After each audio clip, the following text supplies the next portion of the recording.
Alright, what's going on, everybody? We're about to start our live stream here. And we're doing some pet paintings.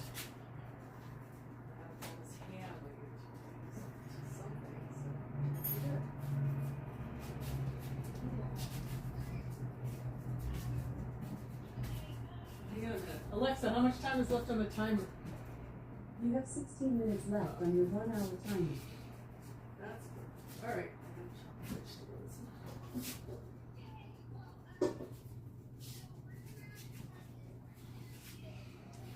Yay! We're gonna take a moment here as we get set up. What was that? Let's see. We need to get set up. Oh, yeah. I'm gonna do this. Put that up over there. Yes. And Yes. yo, arts and carifs. Howdy. I'm gonna do a couple things right now. Alexa, what is a carif? What was that? The carrot is a root vegetable that is typically orange in color. Alexa, what is a carif? C-A-R-A-F-E.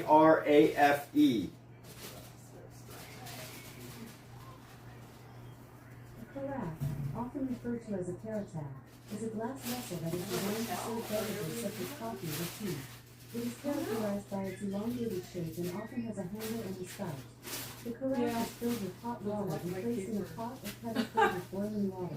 This allows the carafe to inside to steam, helping infuse the flavor of the beverage into the water or tea. Carafes are commonly used in tea ceremonies and are considered a traditional Japanese brewing device. Carafe. Scout, what are you doing up there? Just, can you go hang out somewhere that isn't in Temco Fernando? Welcome. Thanks. Appreciate you. So this is oil paint. This is a variety of oil paints used to create this exciting painting. And this is a pet portrait. It was done as a fundraiser, as part of a fundraiser. This is a little series that I'm doing as part of a fundraiser. So I have two more that I've committed to for a fundraiser. So we'll be streaming that in just a moment. But I need to first set up my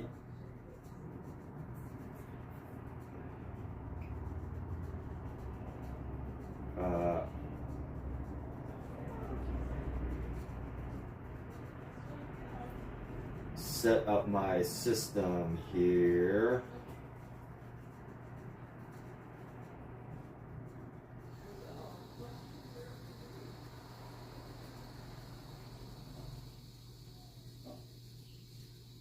So what brings you in today? Hello, welcome everybody. I'm still getting set up here in just a moment. I gotta get a link up. We got Jeff, we got Tariko, we got Umutkan and Tariko. Thank you so much for hitting the like button.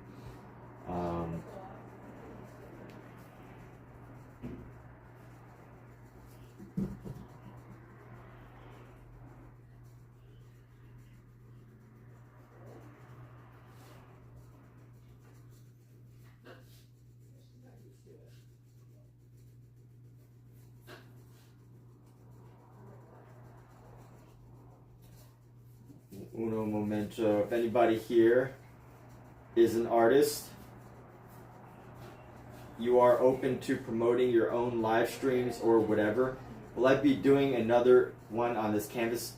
Not on this canvas, but a different canvas. And I'm gonna be doing different pet here in just a moment here.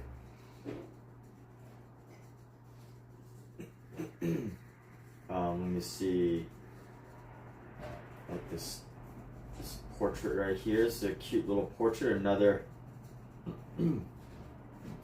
cute dog. gonna be a funny dog. But, you know, I learned my lesson once. I was doing, so this one's actually in red. This next dog. Let me put on my headphones. I need some headphones in. I don't listen to music. I listen to personal development.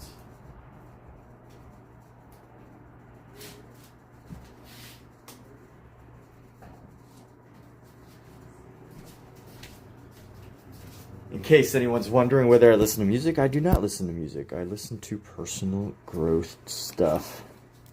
Just in the background.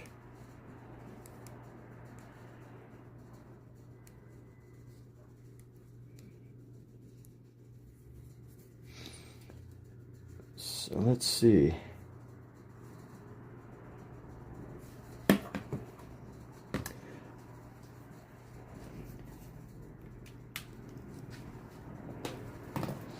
Let's get on some music. Perfect. My battery will last about 2 hours, which means I have about 2 hours of painting before I run out of audio on my device. So, it's all good. Let's go ahead and start playing. Alright. Throw on some gloves now.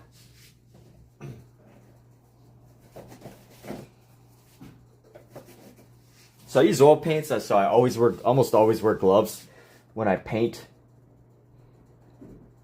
Because with oil paints, I use a lot of like mineral spirits, which is like something that causes, you know, paint to thin.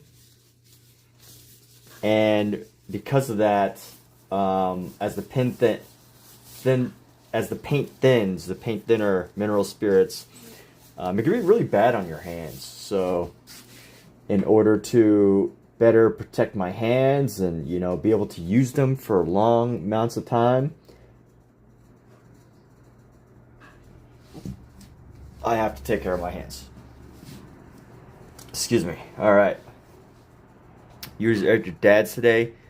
Old artwork from when you were a kid. Hey, that's awesome, man. Did you take photos? Did you take photos of your dad's artwork? I mean, your own artwork from when you were a kid? That'd be pretty neat to see.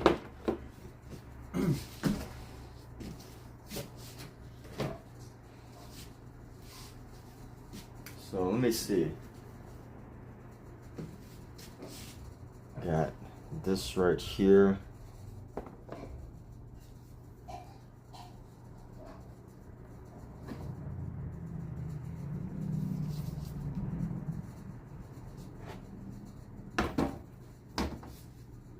That's great. This green is almost dry. These are mostly paint overs. I'm doing these portraits mostly as paint overs.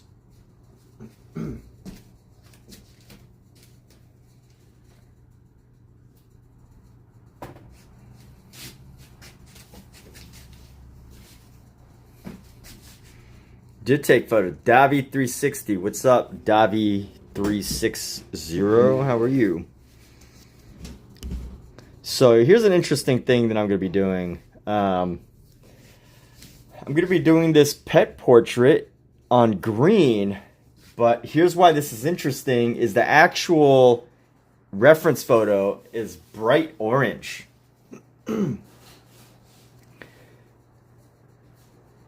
And it's a bright orange couch. And I'm trying to decide, do I want to paint this bright orange on top of a green? I think it'll create some contrast. So that's what we're going to do. Let's do it. Alright. Pop open some of our materials. Davi, Bon Jovi, Javi, Mojave, 360. What's going on?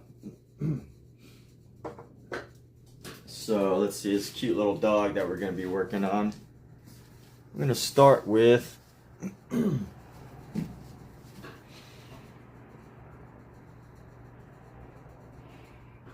it's interesting. This dog color, there's so much reflective light on this dog color, the color of this dog, that it's hard to like really nail down. It's going to be really hard to nail down a specific colors, but pretty similar to yesterday. I'll probably just be using lots of whites and blues. But let me actually, again, as I've been doing, pull out some of my oil pastels. This will help me loosen up for the sketch. Using oil pastels helps me loosen up for the sketch. It's not really like a regular technique as much as it is just laying down some colors that helps me to define the area that I'm going to be sketching in. So here we go. We're going to use this. Let's build up. This will be a vertical dog.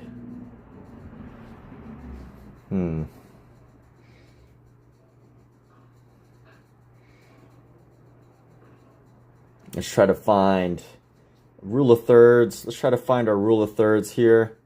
Rule of thirds. So somewhere around here, I want to put at least one of the eyes.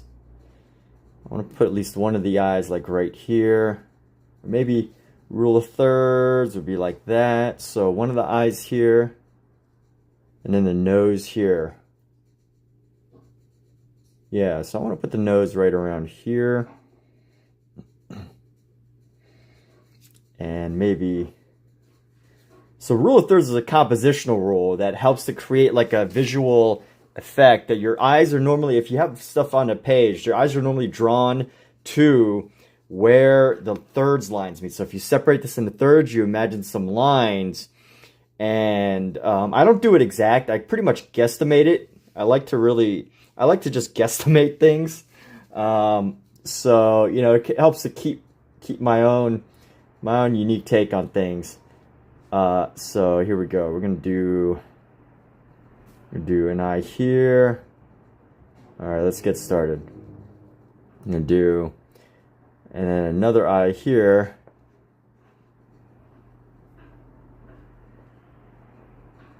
And we're gonna do the rule of thirds. The nose should probably pretty much be right around here. So we got the little three, the trifecta right here. This little dog. Little smiley dog. So good, Bowinator, just getting started on the rest of these pet portraits that I've got going on.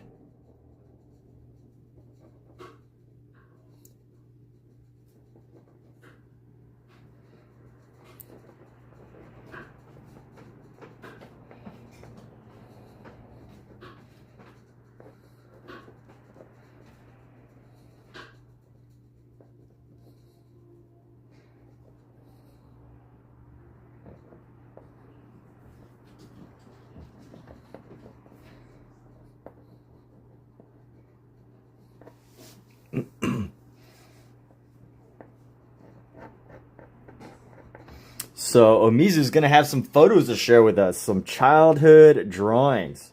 How awesome is that, huh?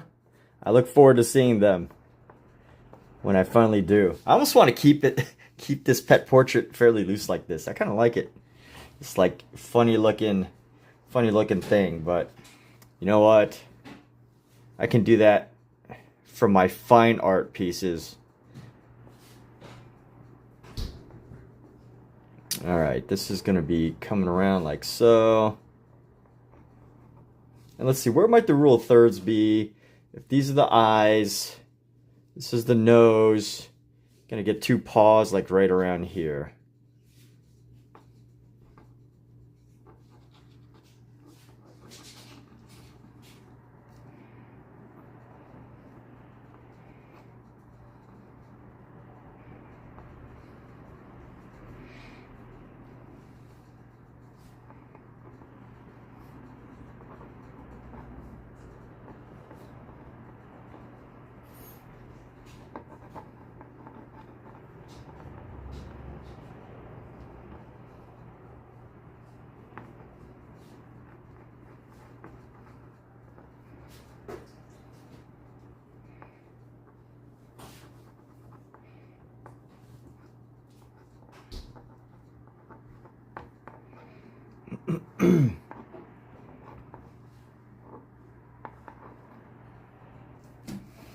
Let me see, it's gonna come up a little bit, just past the head.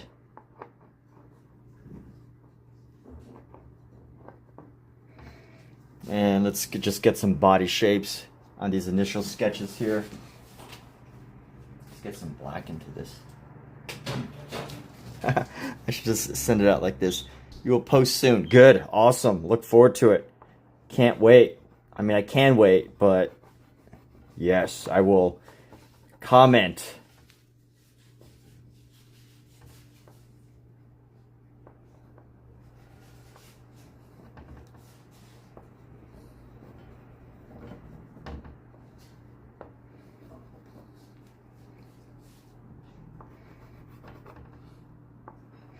I like doing the sketches with oil pastel because it helps me work out some of the problems ahead of time. And you know what I'm figuring out is that oil pastel, it doesn't, it doesn't create issues. Like if I was to do this with a sketch with a painting, the painting would really, the paint would like interfere. But because I'm doing this with oil pastel, the paint doesn't interfere as much. Or the oil pastels don't really interfere. And just on a personal level, I feel like it helps me to loosen up a little bit. Especially if it's like my first drawing of the day or wherever. If it's like my first drawing, first sketch of the day, first piece, I really get an opportunity to kind of, wake up. I get an opportunity to wake up and, start fresh. Start fresh, free up my hands. Wow, this ear's really big. Let's characterize this ear here.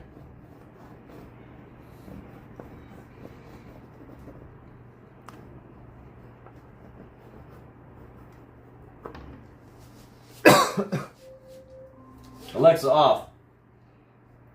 I kind of see some of the sizes around here, and then let me get some of the colors. We're gonna go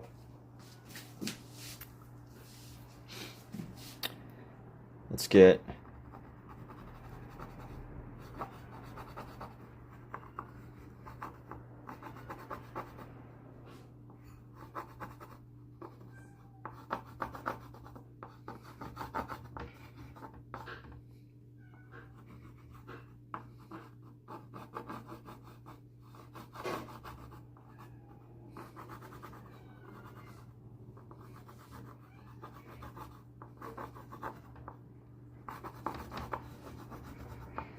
it helps me work out some issues. So it's gonna could be like a center line.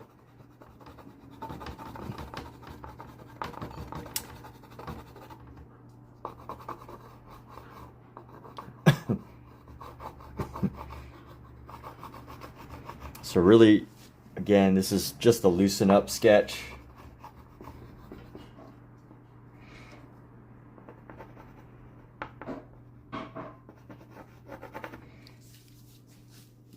And you know what? Sometimes it also helps me, depending on the color of everything, just helps me get some of the basic color zones of where I'm going to be laying down some colors so I have an idea of how I want to do it.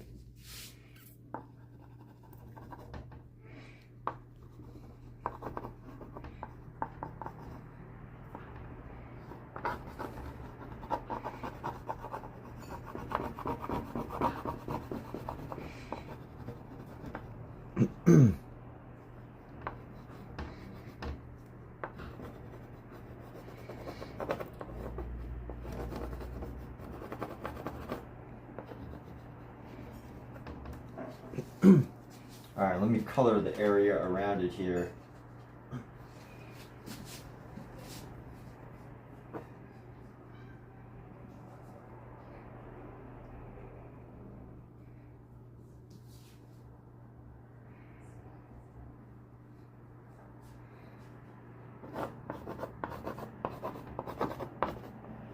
Just trying to see how the energy feels.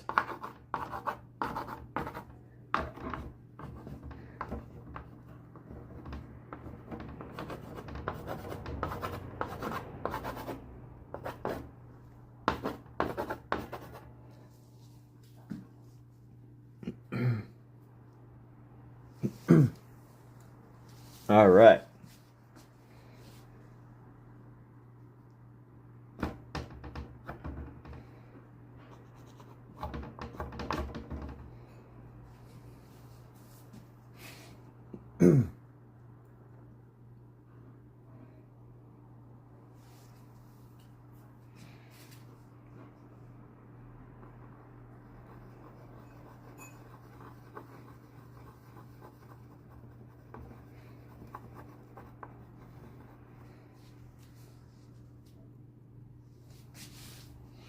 All right, now let's take this. We're gonna get started, huh? Let's do it. Let's get started. So let's start with a couple areas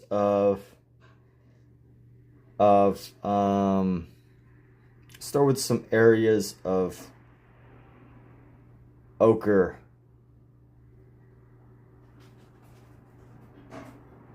Let's mix our ochre here. I'm gonna get like a dark ochre color.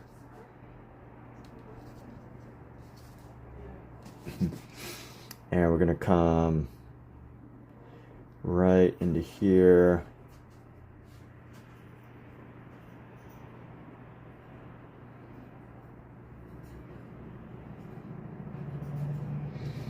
And we're gonna get some colors into here. And I go into here a bit.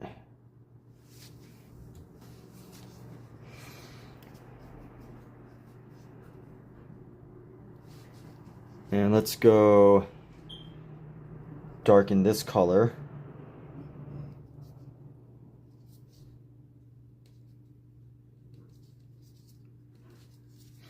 And we're gonna go into the eyes. Just a little, grab some black.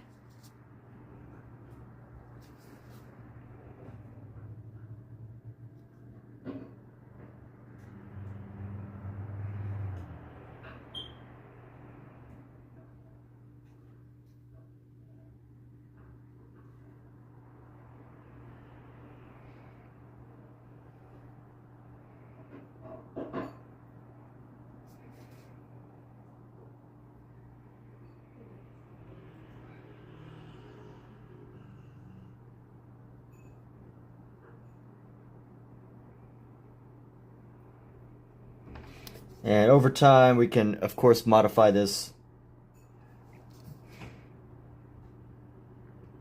I think the nose needs to be a little bit higher, so we're going to do the nose right around here.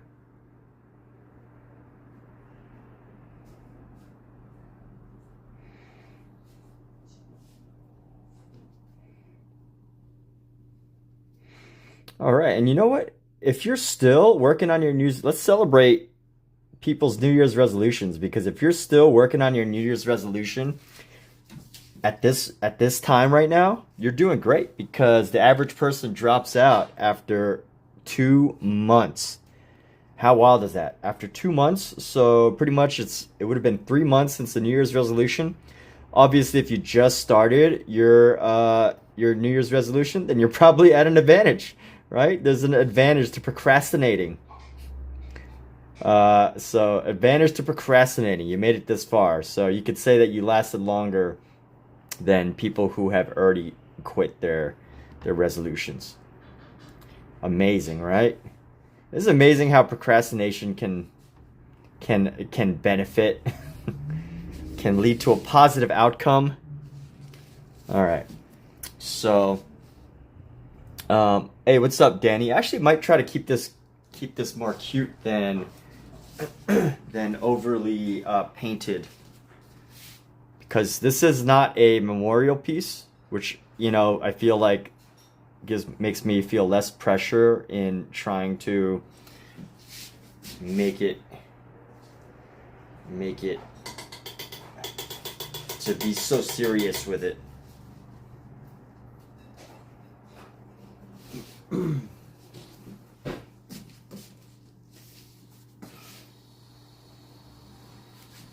All right, so let's look for some purples here. We're gonna grab Danny E. Danny E is in the house. Danny E. Danny E, what's up? Danny E.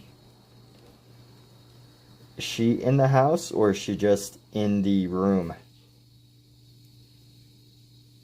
Alright, so we're going to do some light purple here. And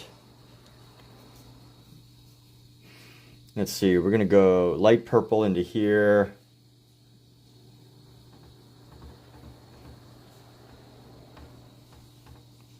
And then we're going to come around.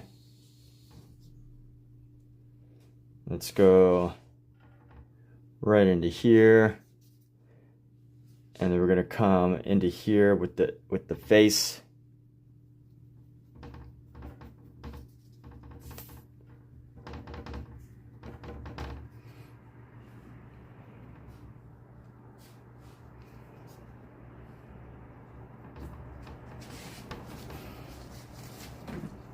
Honestly, it's pretty cute right now. You're in the house. What's up, Omizu? Howdy. Omizu, Omizu.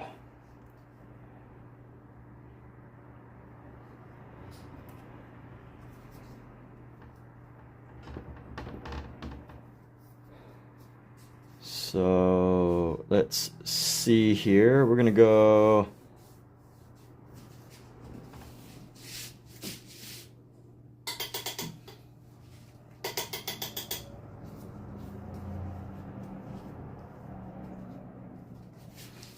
Let's use our white. We're gonna grab our white. Let's grab our white here. And let's go just around little hat here. Let's see. You know what? Let's just go around the nose.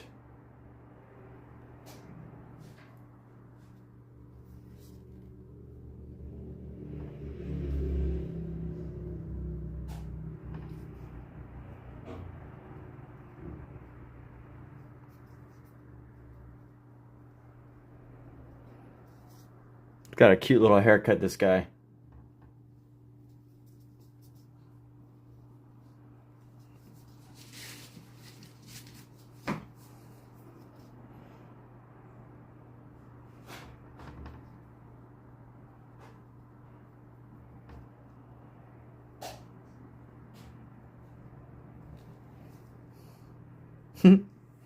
Twitch is weird about streams done vertically. Oh, you know, good point. Yeah, it's such a tough choice because I've already got the audience on YouTube. You know, I've already grown an audience over time on YouTube and they love vertical, but Twitch, you know, doesn't really like vertical. And it's just like, how do you navigate, right? The decisions. These are decisions that could totally transform the trajectory of my art career. It could totally transform it. And here I am just treating it like it doesn't matter. I am being a little bit facetious in what I'm saying, people.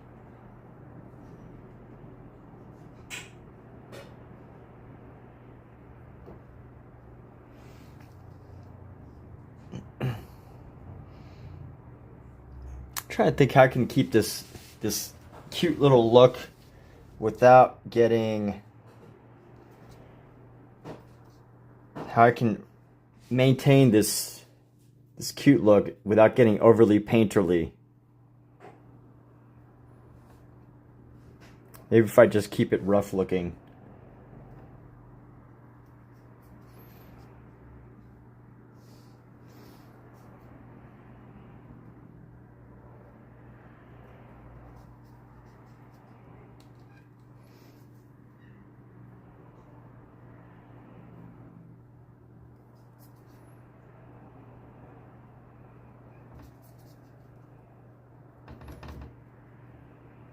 You know, it's always got the quirky look when it's got the oil pastel on it.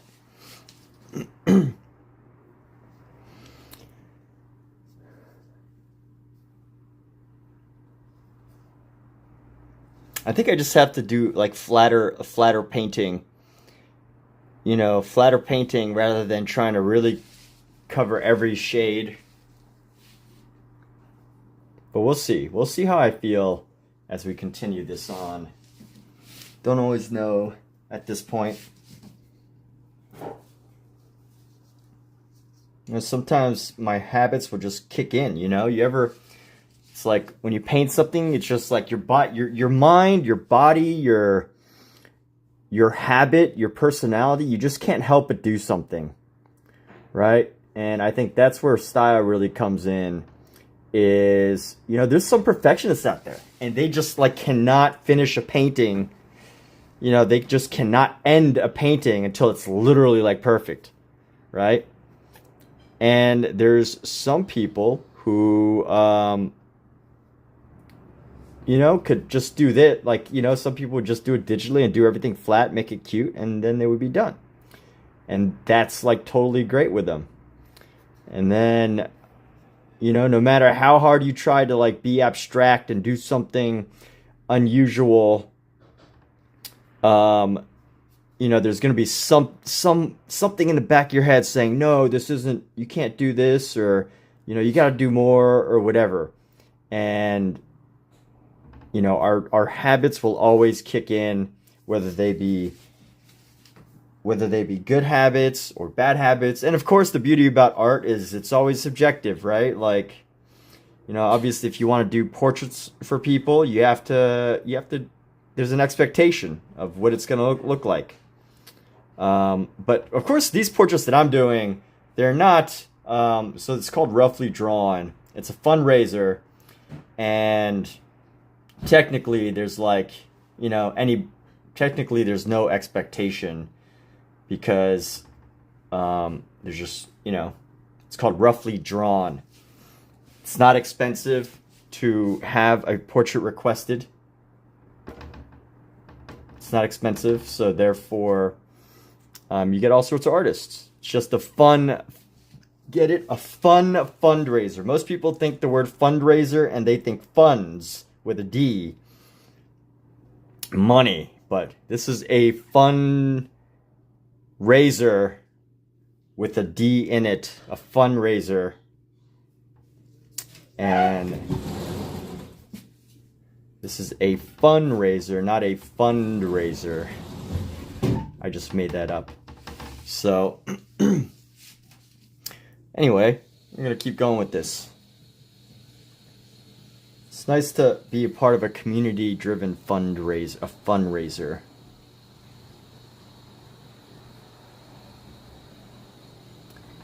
I'm surprised I've never heard of other, or like more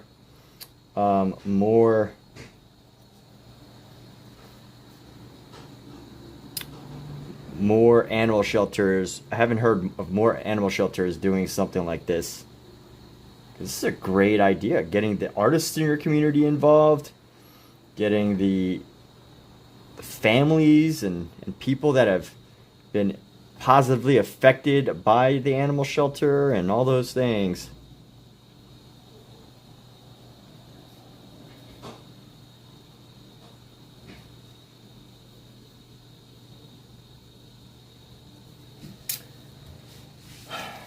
And here we go. Maybe we're gonna try to keep these like brush strokes childish, like across the face. We're gonna try to keep it not childish, but like, I don't know, just fun.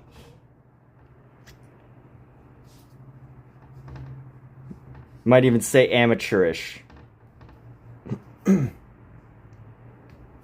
Why would I do that? It gives a quirk, it gives a personality to this painting.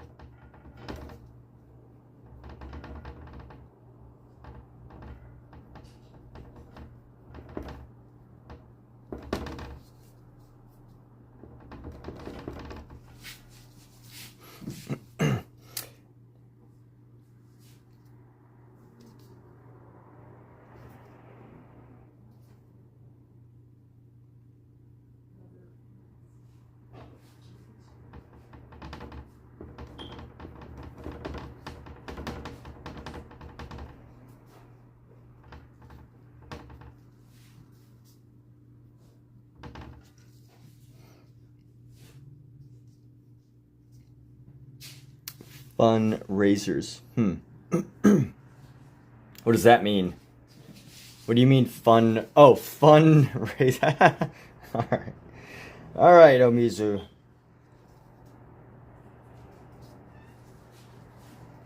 We're taking the scissors away from you.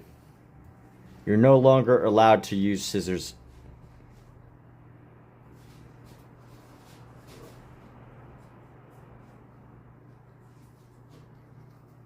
Alright, we're going to clear up this eye.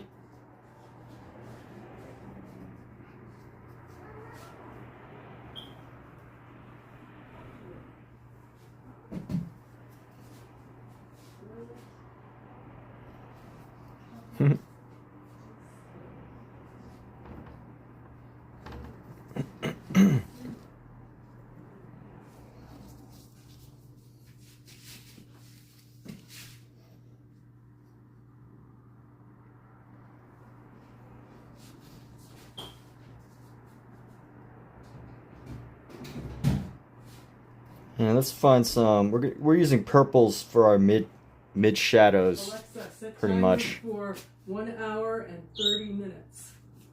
1 hour and 30 minutes, starting now.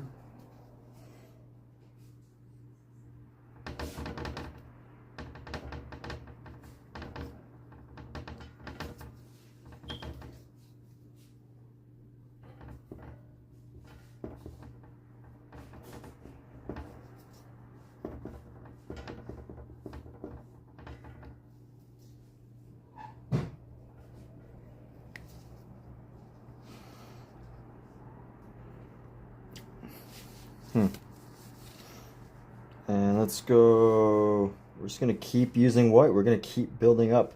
So the thing with this is like this surface is, it's, you know, it's funny. This is an interesting surface right now because the paint is dry, but it's not totally dry. When oil paint dries, it's a very, very, very slick surface when you try to apply paint on it. But because this paint has not fully dried yet, it's still kind of got like this like pull to it. There's like a grip to it. There's still like a grip to it, and therefore it's giving me like a different it's not working the usual way.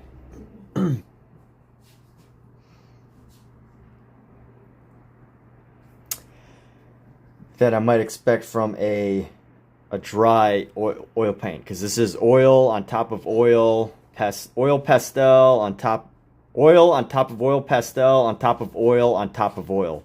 There's 2 layers of dry paintings underneath here. One original dry painting, this layer that's on top of this that hasn't fully dried, and then oil pastel, some oil pastel, and then the rest of what's going on here.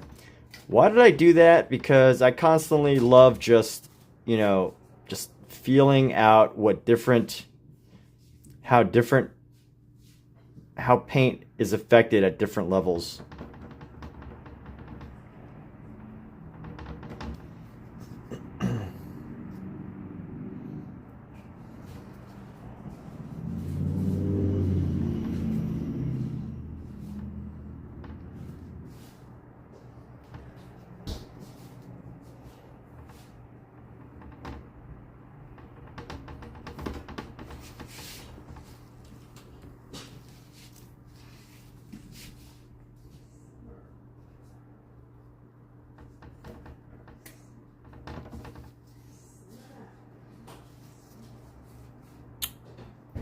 Stop playing with paints, huh? It's a wise decision. Don't play with paints, paint with paints. The recommendation is to stop playing, quit playing around. Quit playing around, people. Painting is not supposed to be fun. It's supposed to be arduous and serious. You're supposed to painstakingly do it. You're not supposed to do it and show it until you've become a master of it over 27 years of consistent and constant effort. And obviously I'm joking right now. Arts and Carifs might not be joking, but I am joking.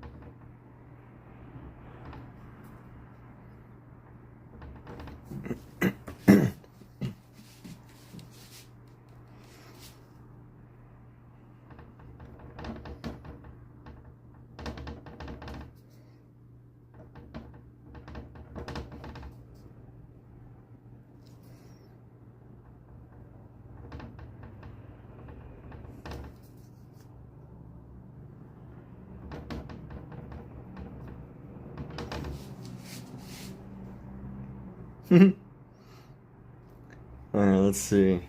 Here we go. It's a lot of paint. I'm gonna need to buy some more white paint soon.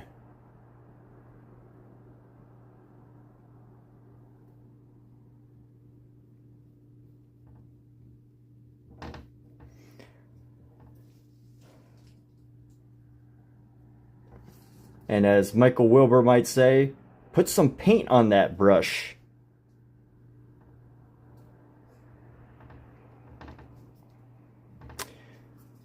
Omizu, you need like you got a lot of great quotes, but I feel like I don't have any regular quotes from you that I can just like pull on a random live stream.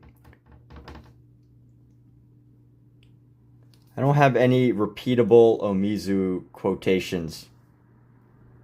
Like just now, it's like, oh, as Michael would say.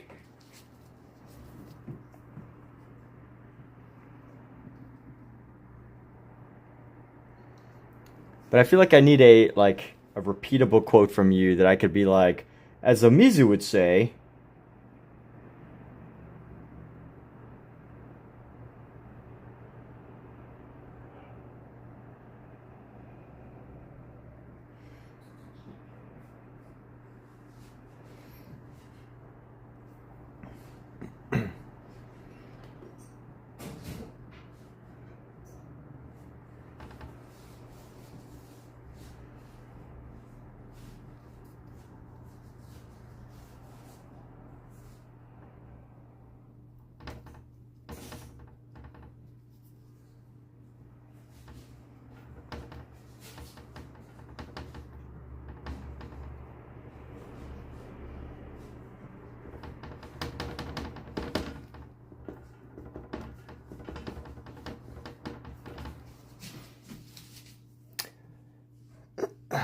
You don't do regular. All right, well.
Yeah, well, that's good too.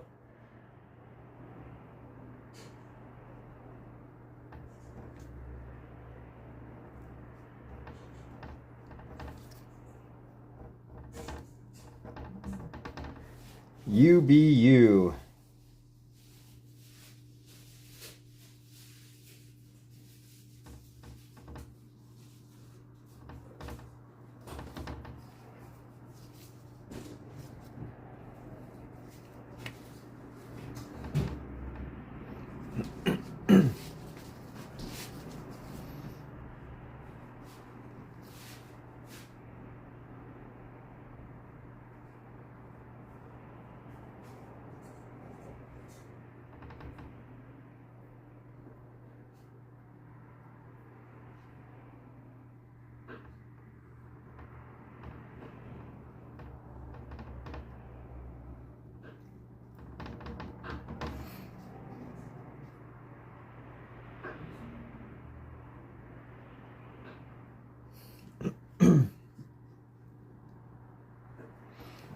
It's a funny looking, funny, cute little doggy. Little doggy.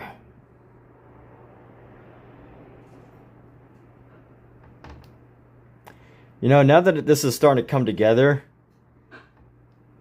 I'm trying to decide whether I want to keep it and have it like this painterly look, or whether I want to fill in the spaces and, you know, really make it more cohesive. It's a tough choice because I like it. I do like it where it's at.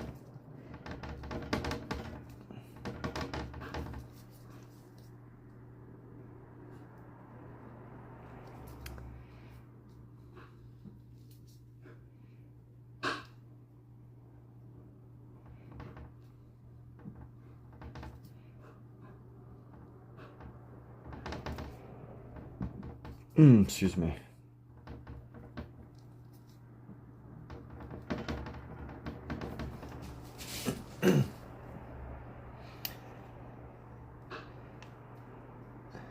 B-U-B.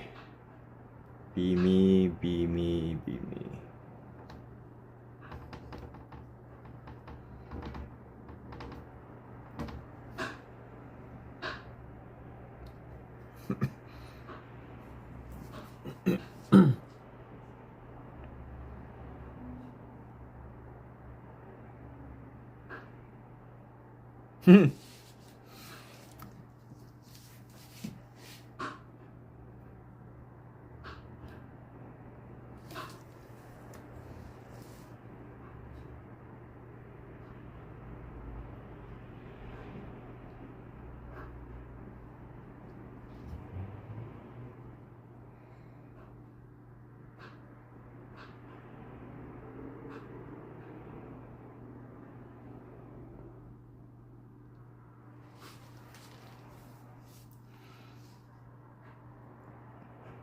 Let's see, this side of the face needs some work here. It's gonna go, it's got hair that kind of,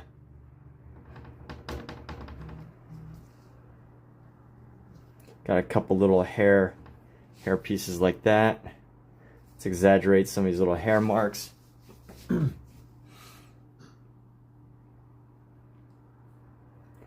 Orange, yellow, green. So if I put green over this. How much time is left on the timer, Alexa? Alexa, how much time is left on the timer? You have 1 hour and 17 minutes left on your 1 hour and 30-minute timer.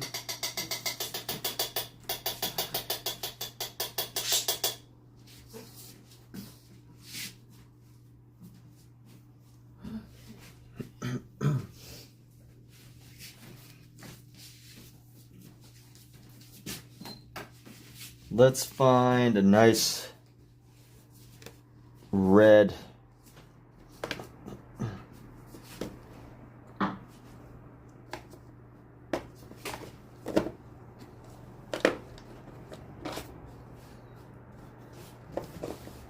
We're gonna mix our red and yellow together.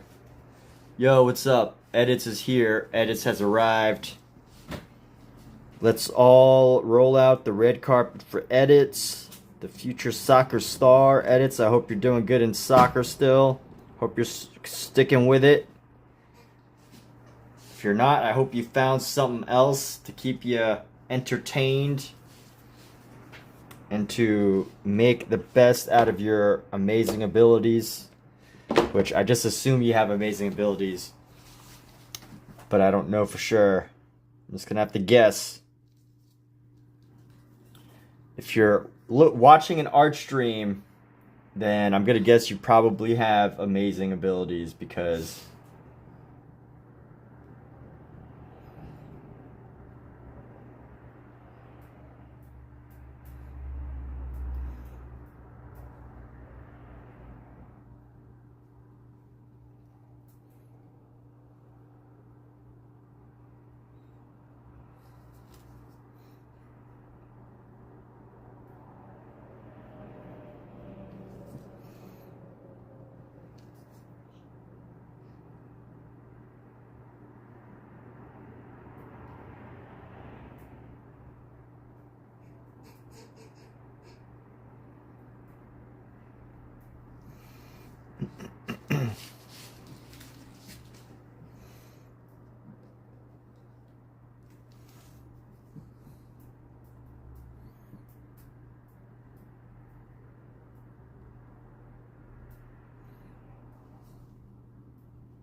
Driving home from a game. Oh, no. You lost the game on penalty kicks. It's all good, man, as long as you learn. So what did you learn? If you were rewatching the game and you're sitting in the room with your coach, you know, if you're sitting in the room with your coach, the study room, and the coach wanted like feedback from every student or every player about like what, you know, what could have. I guess if you only lost on penalty kicks, you know, you probably played a good game overall, right? Like, I'm guessing the overall game was good. But I guess if you lost on penalty kicks, I don't know. I mean, what did you learn, man? You always got to take away something. Maybe it's stop getting penalty kicks. I don't know. I'm a little... I have not played soccer, so I don't really know what the what's involved in that. Sometimes it's not easy to not get a penalty, huh? It's like you just emotions get in the way, you get competitive.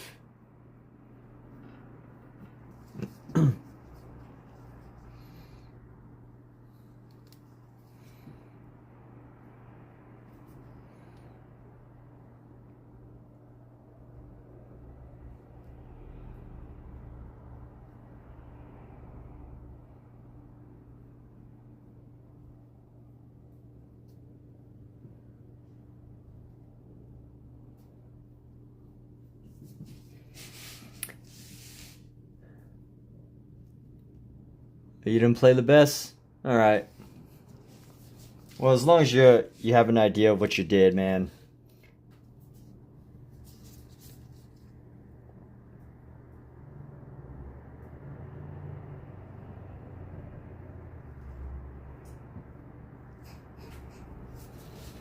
It's always worth learning. So what's your coach? Is your coach gonna punish the team for losing on penalty kicks? Because penalty kicks, they could be avoided, right? Like, you don't have to make penalties. I mean, obviously, you know, unless it was a really bogus call. And when I say punish, you know, I don't mean like punish, but I mean like make you run extra laps or something because of poor penalty avoidance.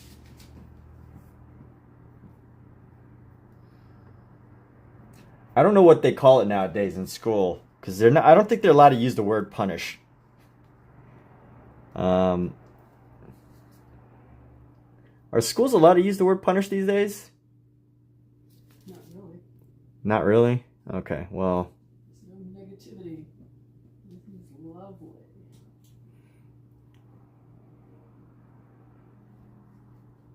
You're not a bad little hellion. Huh?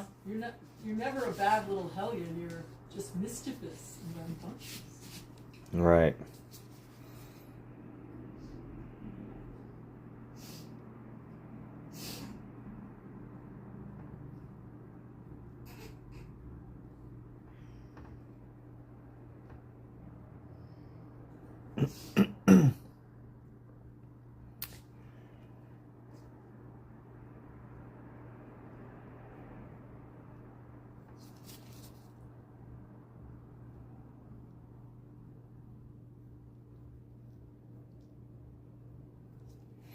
All right, here we go.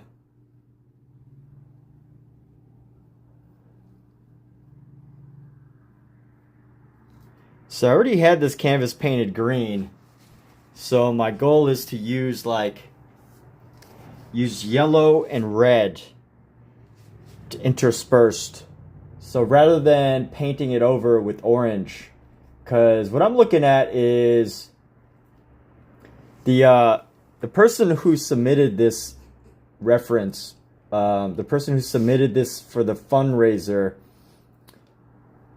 very specifically gave a red couch or orange couch, and I already had green, and I didn't feel like doing another canvas. So, you know, I'm experimenting with color and design here, and I want to see what the impact of if I do the two colors that go together that make orange, red and yellow, and I want to see what happens if I mix those together rather than trying to just make it look orange. Because if I just make it look orange, it's gonna take away. It's gonna be orange is gonna be super bright. I've done paintings where I have a really bright background and it really just takes away. But I feel like, you know, if I can give this, do this type of mark making, I can give energy back to the figure.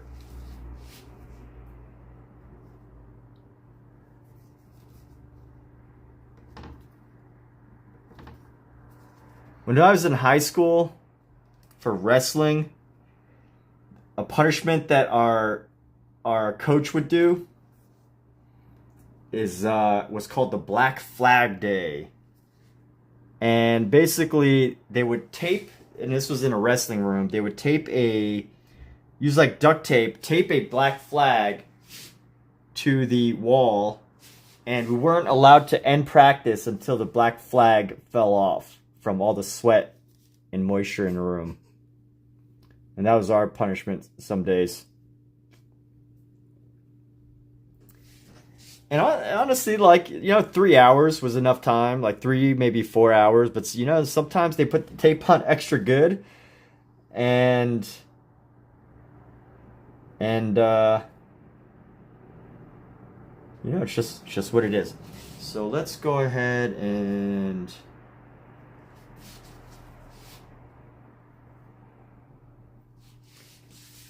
clean off this brush here.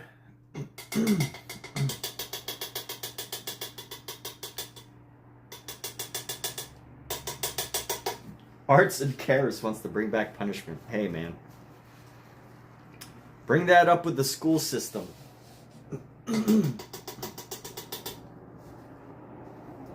Go contact your local school person. All right, let's grab our yellows here.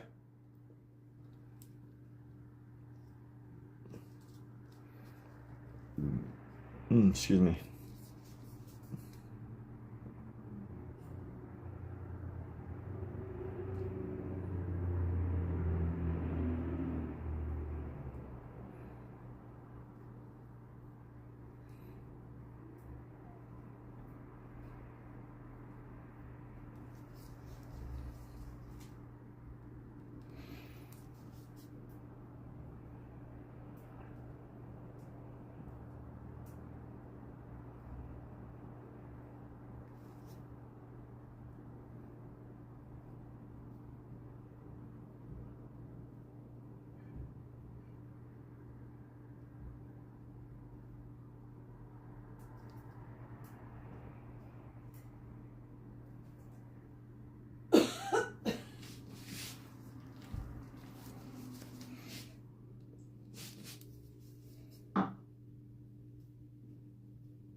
I do like how this is turning up on the green canvas.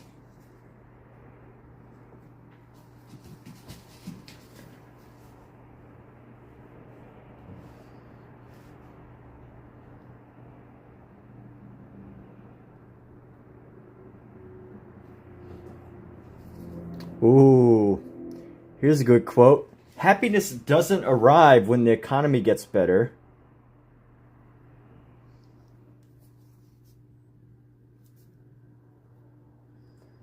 Doesn't get better when you know, when certain things happen. You gotta find happiness in the here and now, people. That's the one thing I love about painting is when I'm painting, I can always find the joy in it. Can pretty much always find the joy in painting.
Here we go.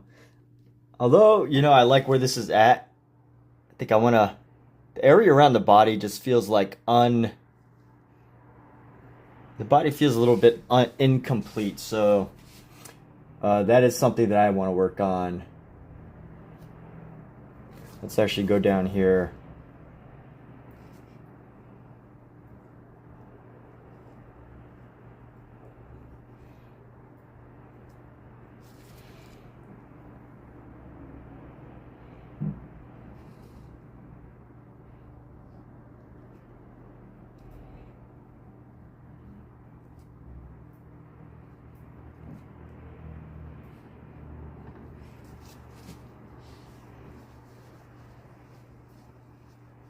I really like this visual effect that we got going on with the yellow and the red. Even I am surprised at how it is coming along. Sometimes you don't know until you try it. And obviously, like, you know, I didn't plan for it to look this good. I said that jokingly, by the way. But there is some science, and I actually, you know, said it that way to say this. There is some science involved, right? I didn't just go, oh, let me paint this green and then paint it red and then try yellow, right? When I say I didn't plan it, I mean, like, you know, I didn't expect it. I didn't know exactly how good or bad it would look. You know, but I did use some color theory in this. You know, knowing that I wanted to achieve the feeling of the color orange. And I know red and yellow make orange. And this is going to sound like pseudoscience the way I'm explaining it. Pseudo color theory. And I had green on top. You know, I know... In general, red's going to complement green, so it's not going to look bad. But adding the yellow, I thought would achieve the illusion of the energy of orange, energetic appearance of orange, rather than the actual use of orange. And I think this gives a lot more vibrance to this dog. Maybe it even takes away. I don't know. We'll see. I'm not really sure. Does it take away, or does it just give a total abundance of energy to this cute little puppy? Little puppy. I don't know. I think it gives energy. Gives it a life. Gives it life to this puppy here.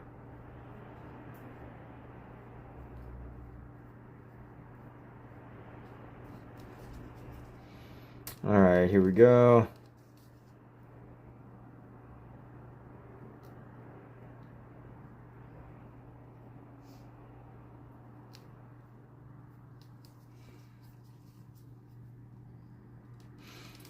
And if you are wondering who I stole this design idea from, obviously Vincent van Gogh. He would do lots of he was much more meticulous about his layering of these colors. Like, I think what he would do is he would let the paint dry and then do the second color on top of it. But for me, I didn't let the paint dry, and I've just decided to put it all together. Looks interesting. I like it. It does, you know, I think the best part is it captures the energy of orange without being too literal.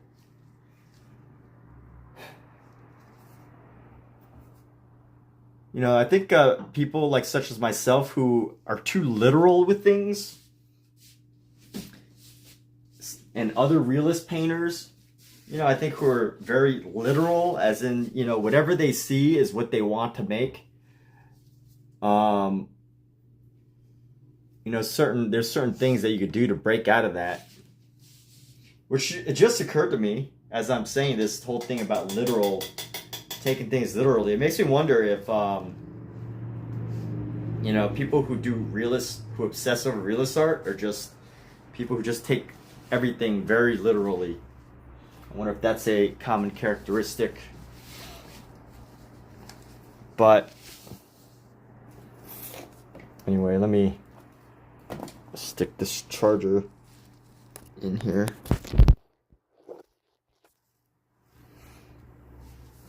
Alright, so we've got this. I want to fill in the space around the body here. I've already used up almost all the white. I want to make sure that this area is dense and not like see-through.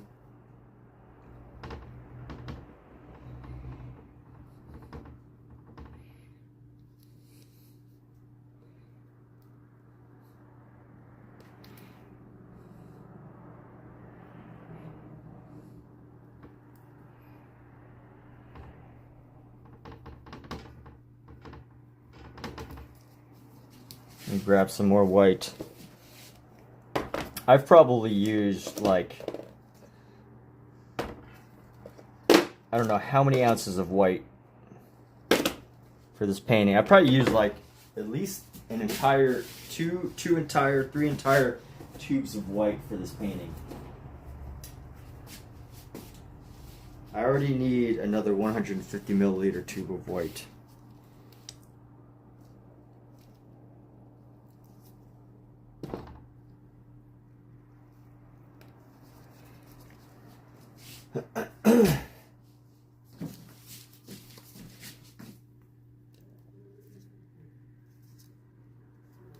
All right, so here we go.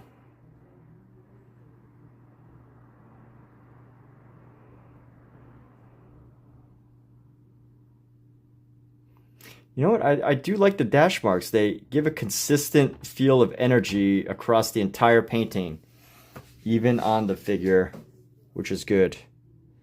I like it.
I don't want to make them too transparent, so I want to fill in some of these green spaces.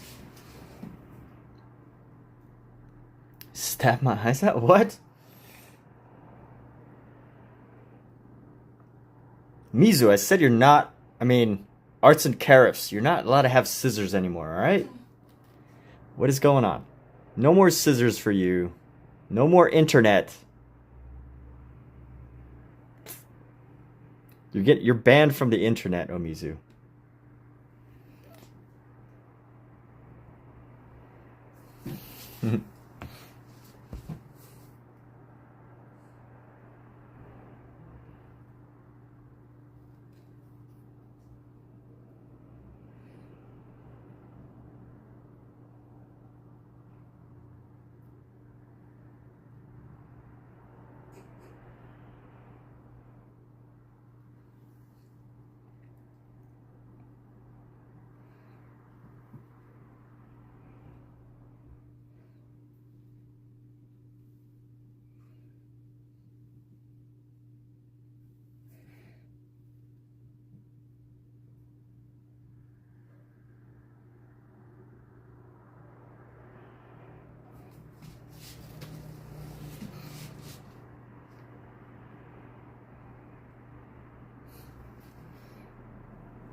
Let's make a nice confident underline here.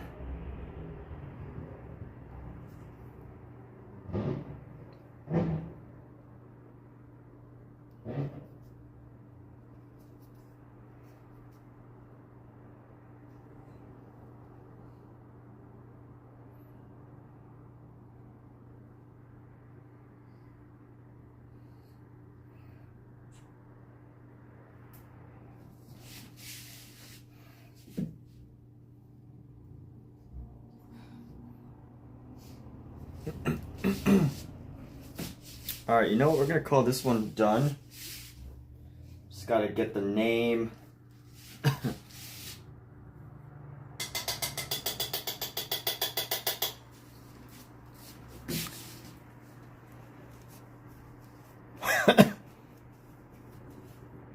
Find the name of this puppy. Actually, you know what? I still need to do this little back area a bit better.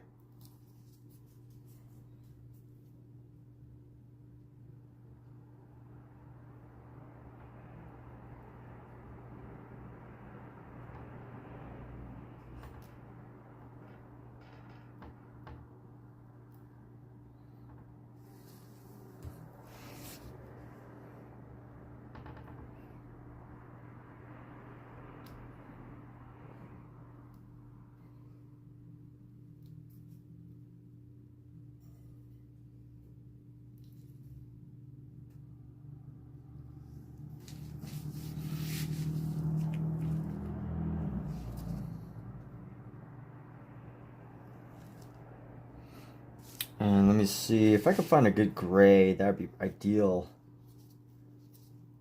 Actually, you know what? Let me use this. We're going to use our silver here.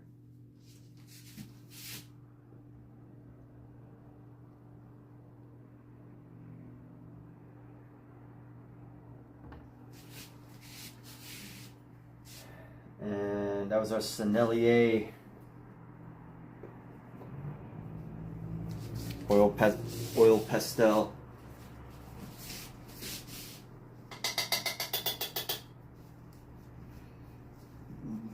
Excuse me.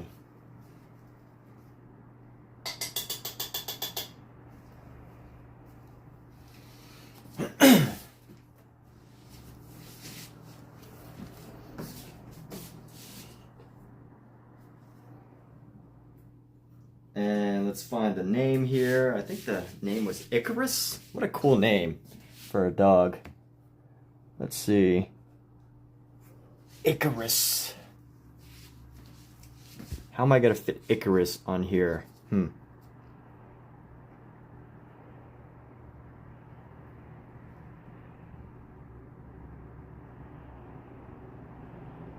It's a big brush. We'll find a tiny brush.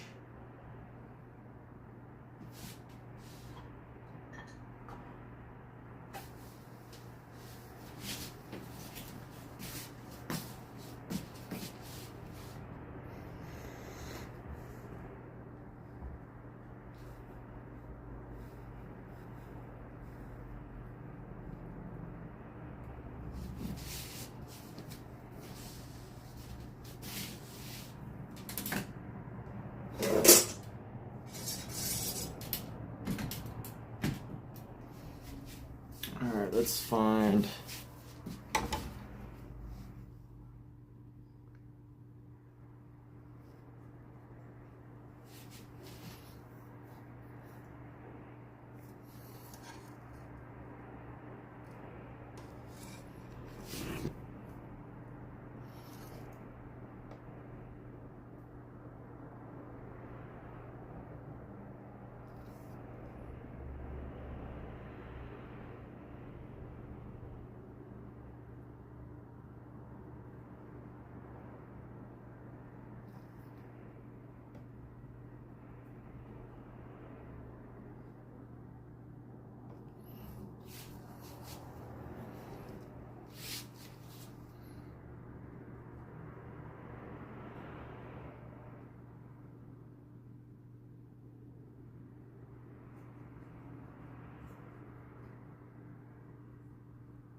Should I leave that?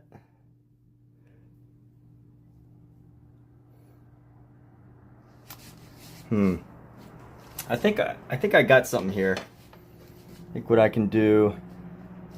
Let me wipe this off.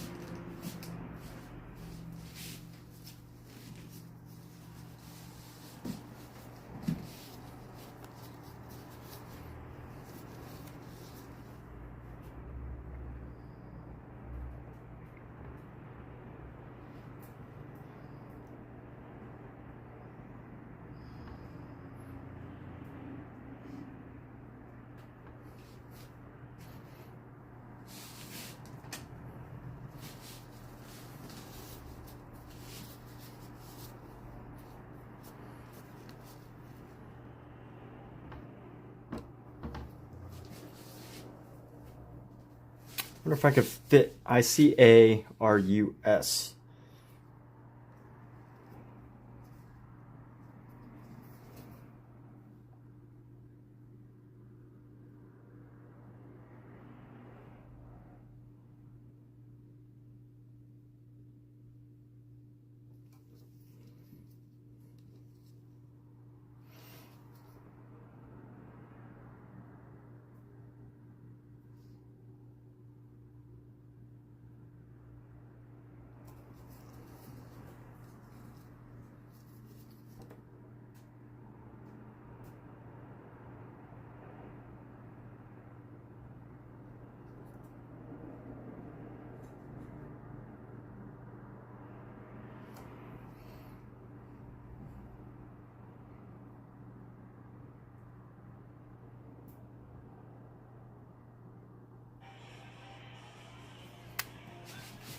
All right.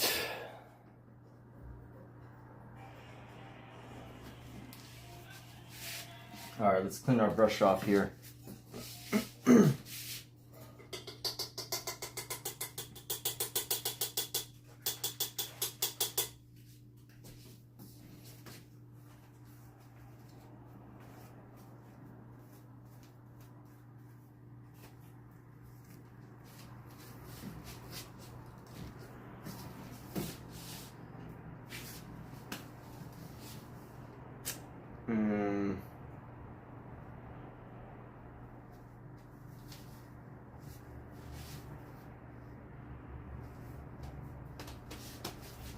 Need to find something to paint over.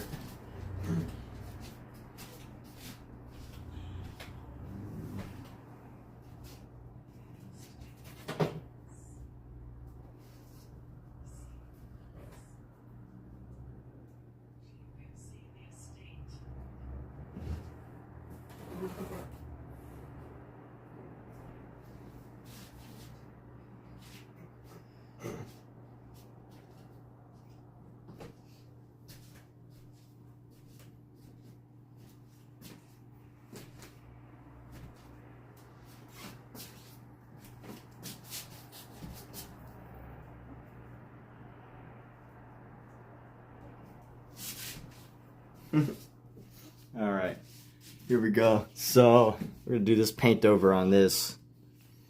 Do a paint over here. Let's see. Let us see.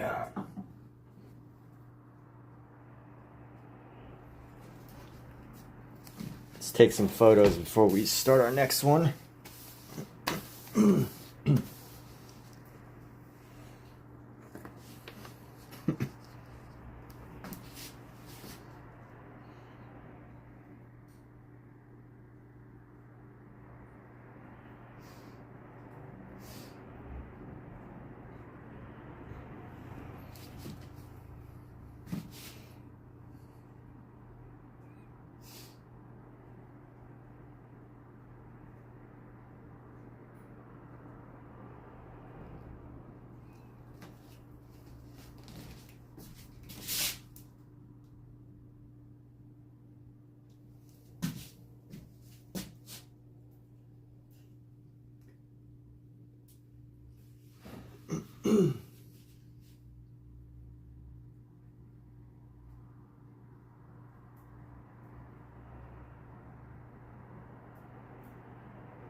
All right.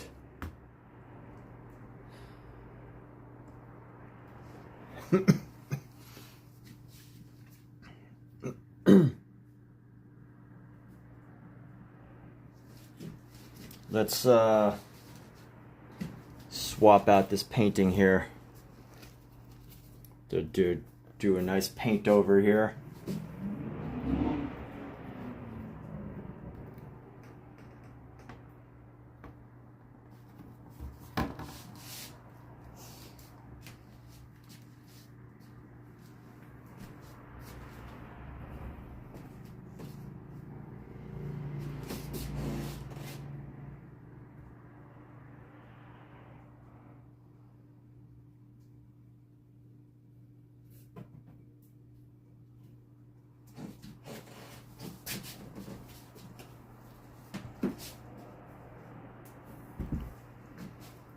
So who can spot the problem with this painting?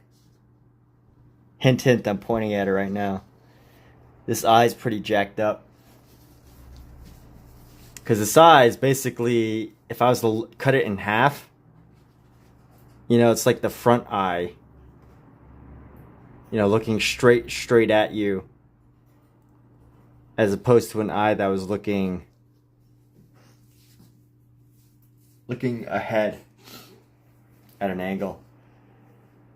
But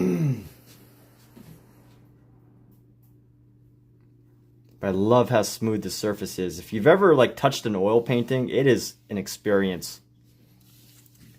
It's just like this wonderful and smooth surface.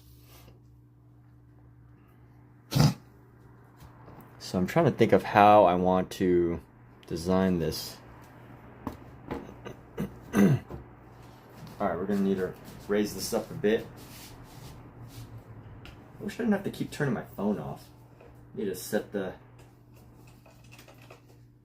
my phone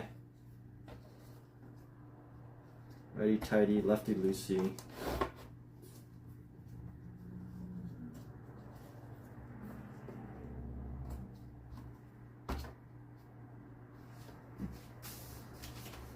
Let's go like this. Alright,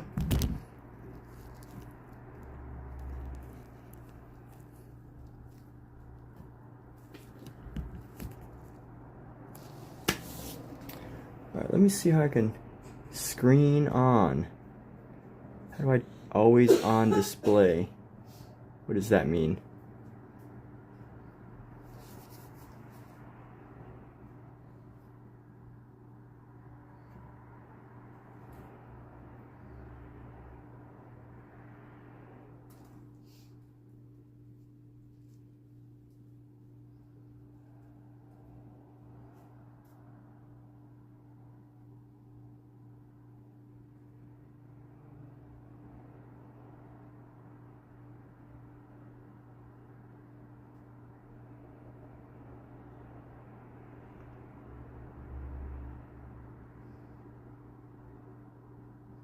I'm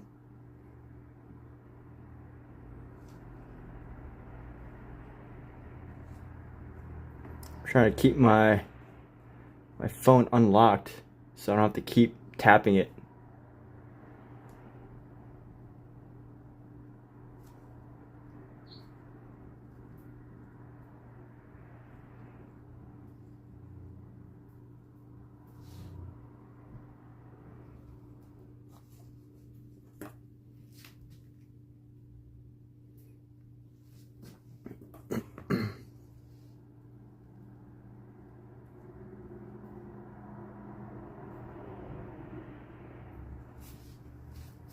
All right.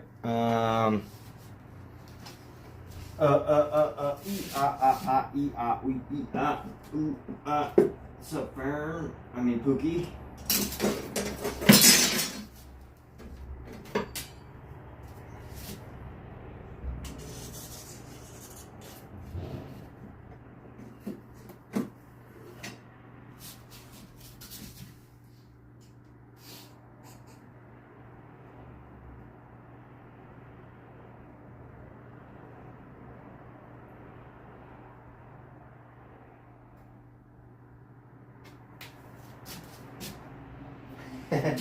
All right. How do we want to start this?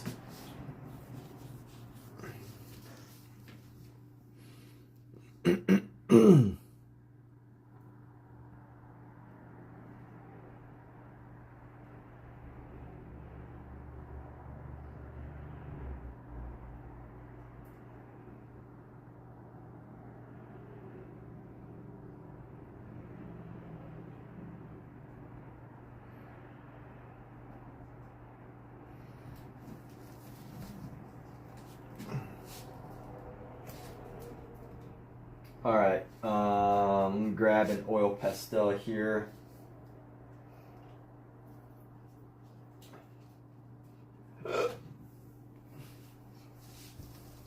And how we're going to do this. I'm trying to think as far as... No, I don't want it to brightness. How to auto... How do I make this always on? Smart view, do not disturb. Focus mode. What is that? Focus mode. Babe, What's up? could you be quiet for 30 seconds? Okay, starting now? Yes, yes. Sorry. Hi, my name's Kathleen Roy. I live in Burbank, California. One fact about myself that you might consider interesting is I have multiple cats and a bird, and I love animals.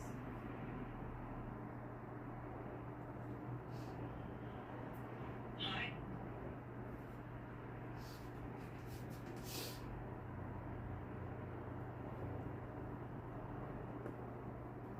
Thank you. good. Good? Yep.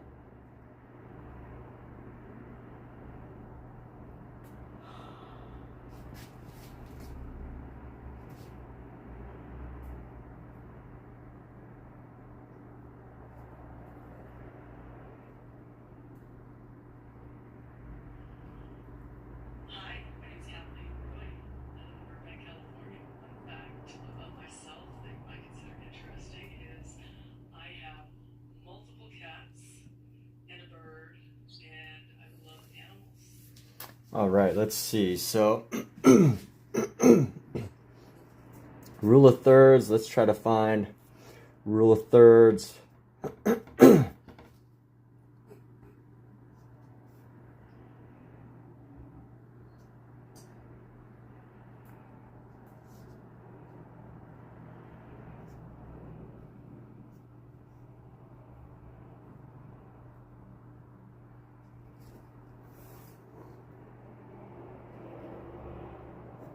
The rule of thirds are probably split down like right around here. So we're going to go.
Okay.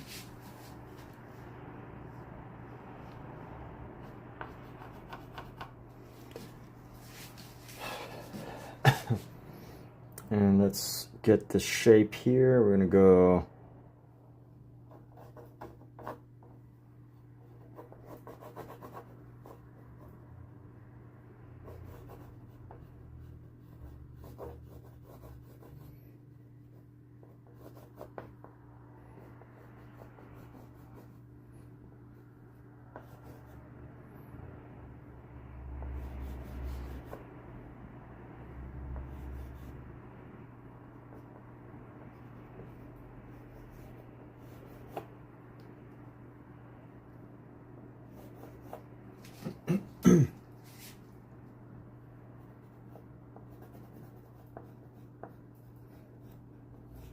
This cat is so cute.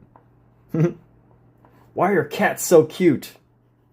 Can't handle how cute cats are. My goodness. Got the little poofy mouth and everything. Little poofy cheeks. How much time is left on the timer, Alexa? Alexa, how much time is left on the timer? You have 30 minutes left on your 1 hour and 30-minute timer.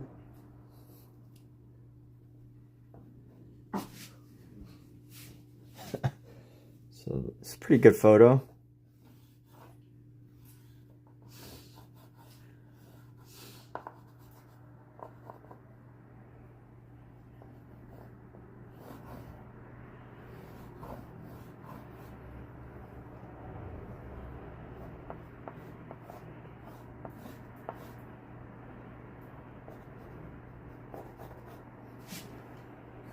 This cat's so chunky. This cat is so chunky. What a little chunky kitty.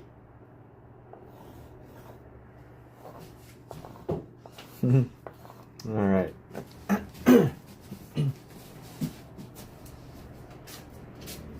Chunky cat. Chunky cat. Doesn't look like a cat. Oh, I see. You're over. Chunky cat. Over. Chunky, chunky, chunky cat. Hi.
All right, let's go for some.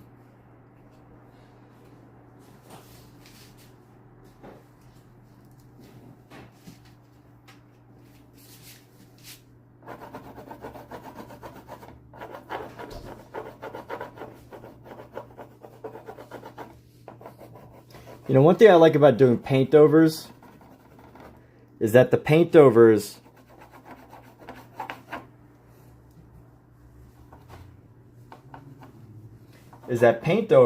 have like a color already. There's already a underlying color that you can build upon.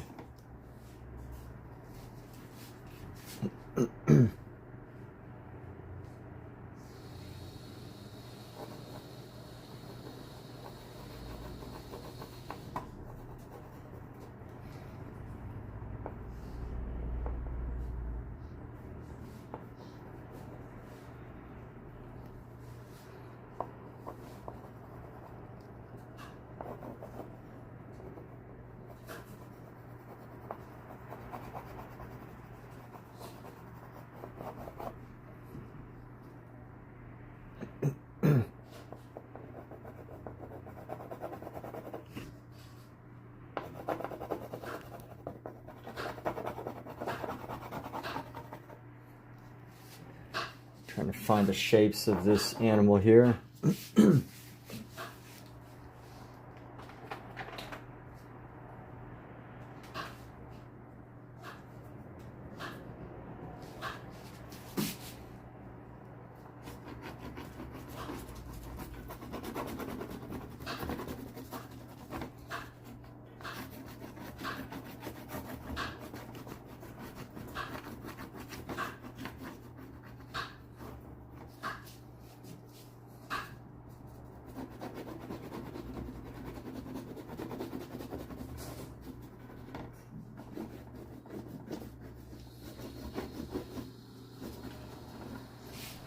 Let's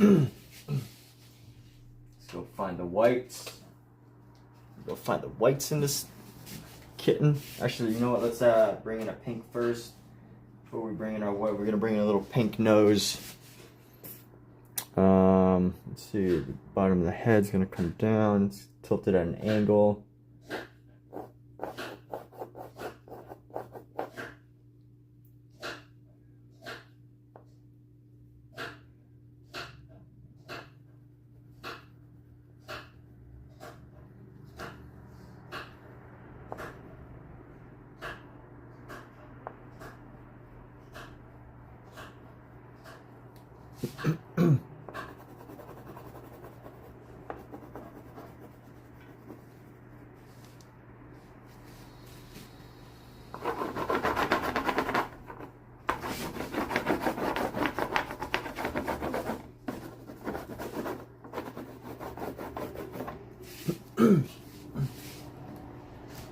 Alright, let's grab our white here. And we're going to get white right into some into the ears. Let's get white into the cheek here.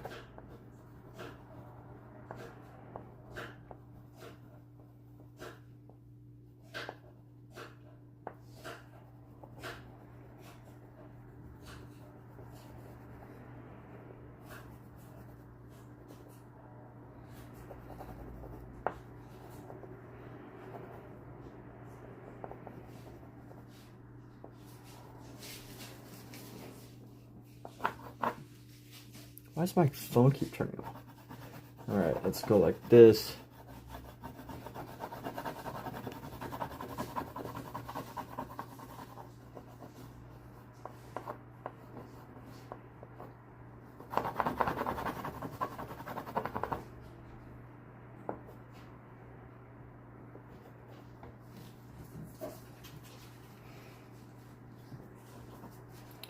And let's go with a gray.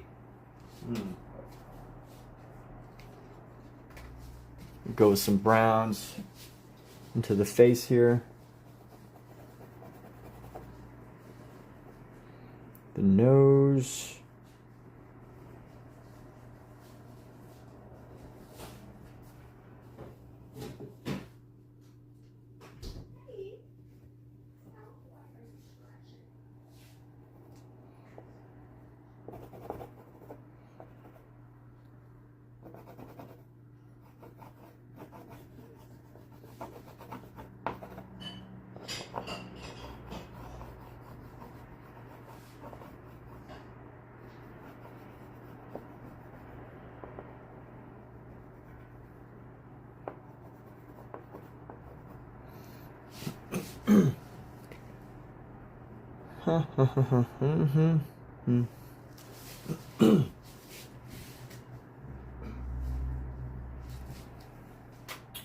All right.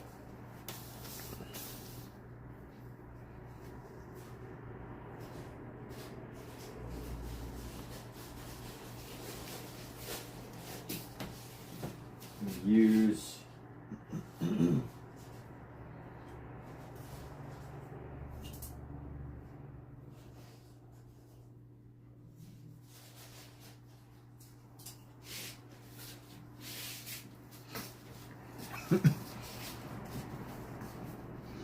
we're gonna sketch this out with our white here.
Thank you. You're welcome.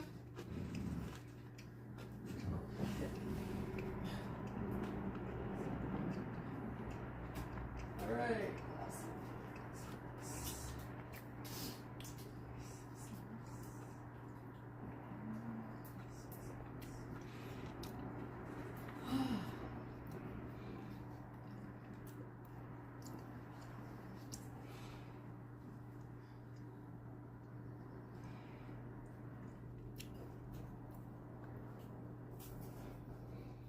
No.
You get another one? Yeah.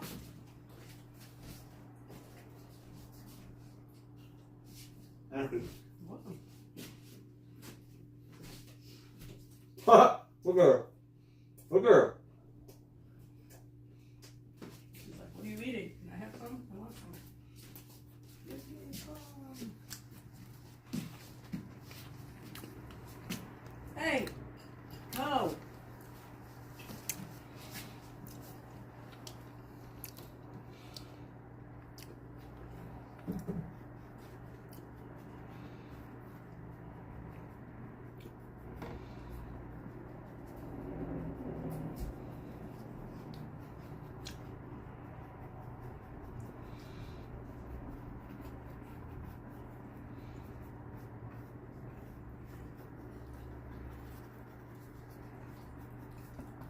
Actually, no, I'm going to use a bigger brush for this one.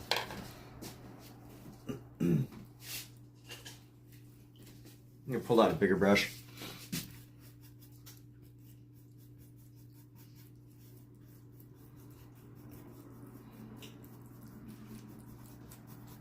Just so we could cover more area.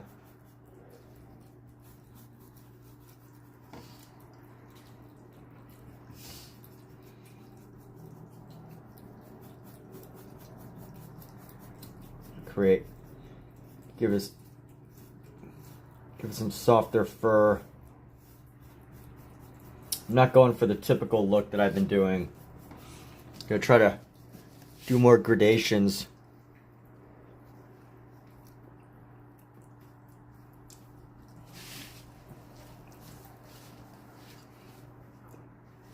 Let's grab this ochre here.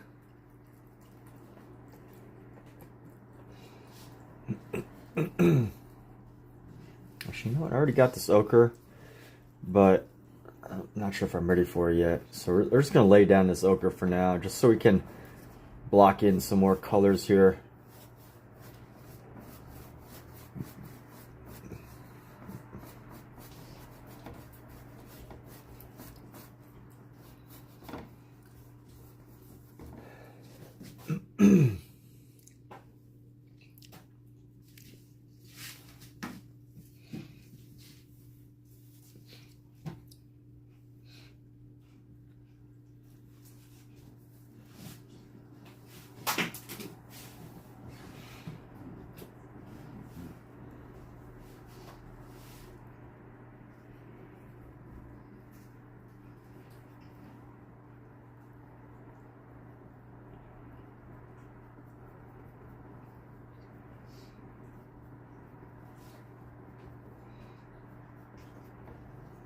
And here we go.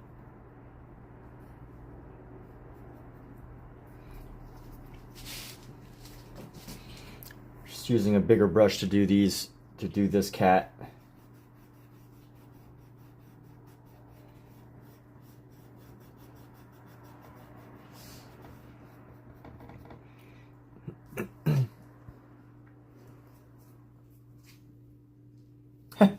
This cat's a little bit chunky. A little bit of a chunky cat.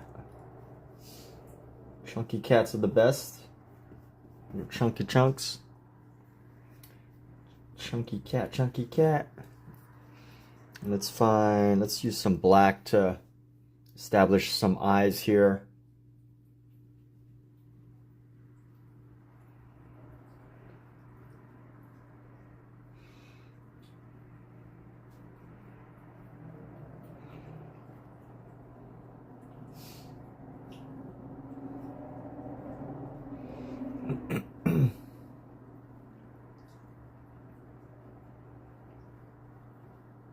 Why do cats like boxes so much? Scout, stop.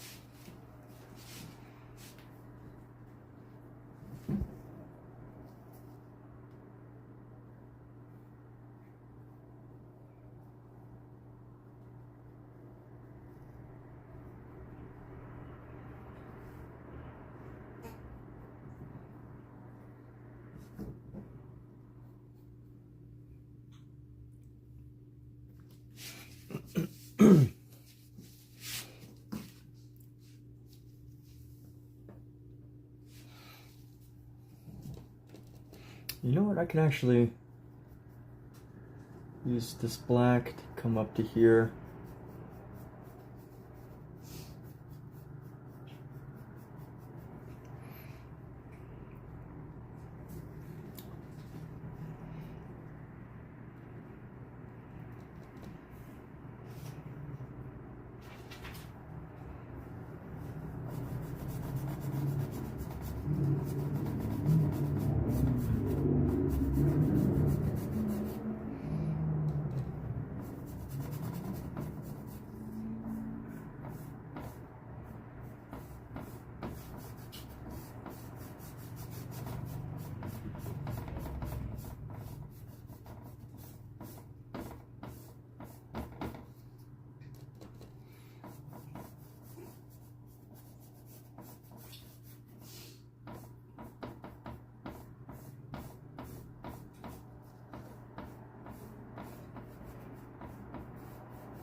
And we're gonna go grab some of this.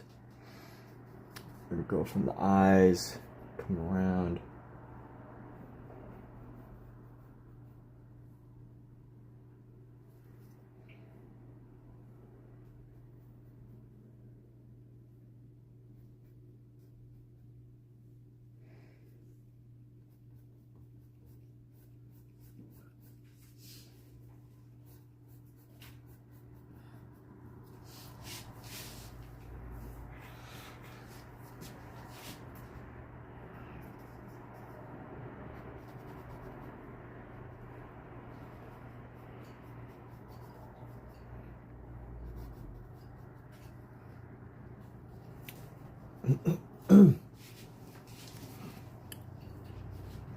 Clean off this brush here. Actually, you know what?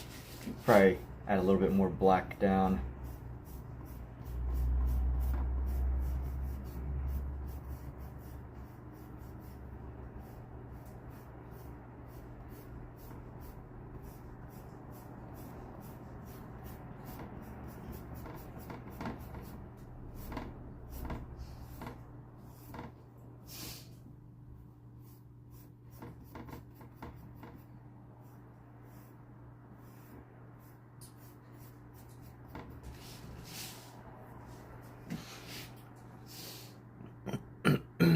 All right, cleaning off the brush here.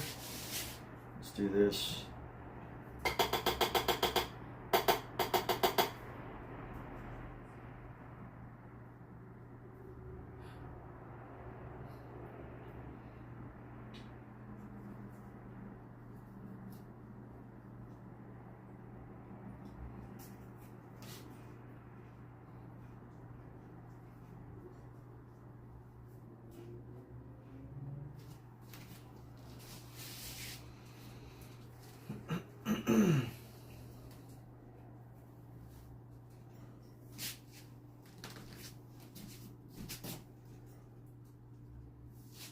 What's up, Cookie?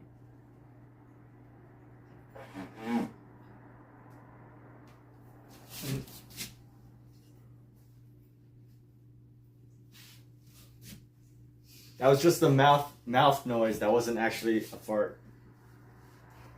Just FYI, people. All right, so that wasn't a fart. That was just mouth noises because I was playing with my cat.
I like the cat with these figures as the background. Yeah, you think so?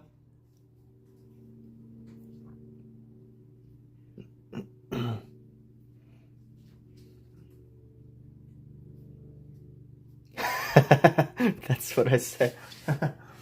My cat's laying here and I gotta make fart noises on her belly.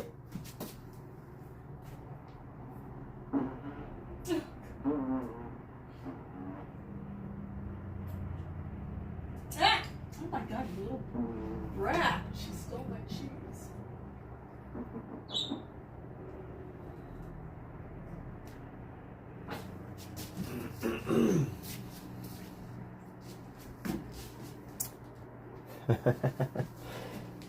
Okay, so I gotta navigate this face area.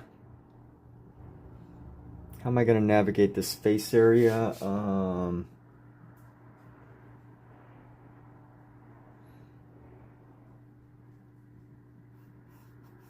think we've done enough work with this really big brush. So it's time to do some work with our smaller brushes. But you know what? We can actually... Let's go with let's grab some of our yellow. I'm gonna grab some of our ochre.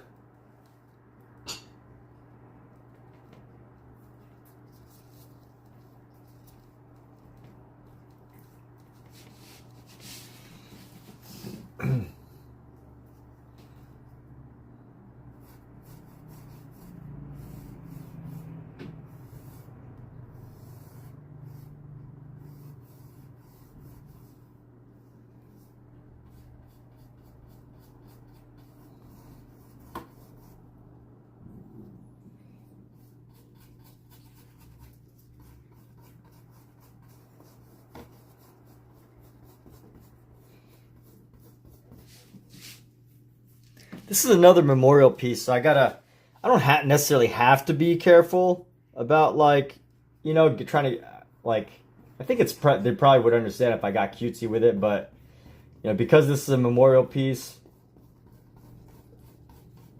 you know, maybe do some a bit more serious.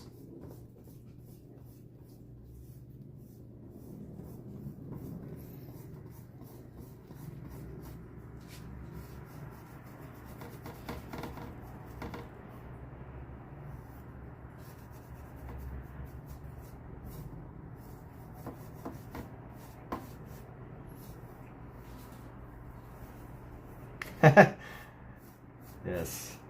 So if I had just made that fart noise and I didn't say that it wasn't a real fart noise, would y'all just have assumed that I farted and just didn't say anything? It's funny. Funny to think that. I wonder if Bob Ross ever farted on any of his on any of his on any of his his whatever you call them.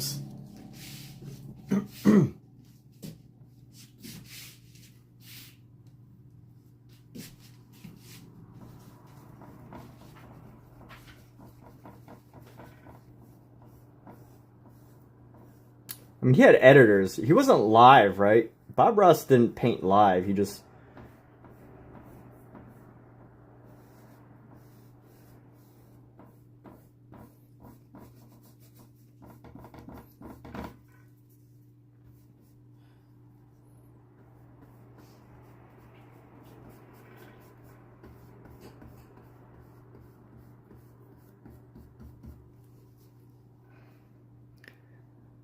Have I ever, you know, honestly, I don't know, probably.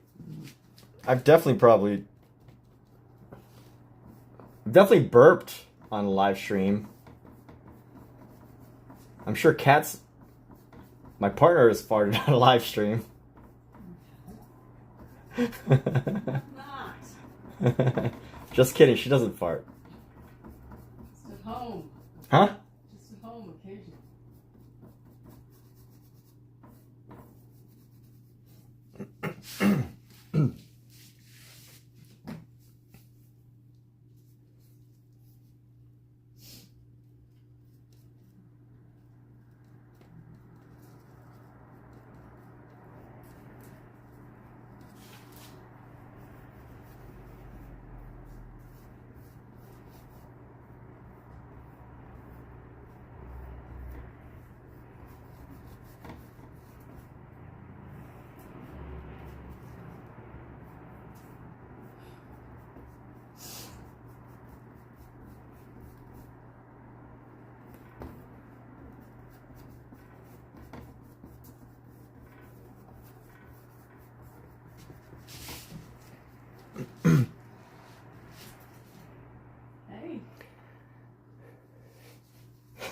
They would have edited it out. Yeah, probably.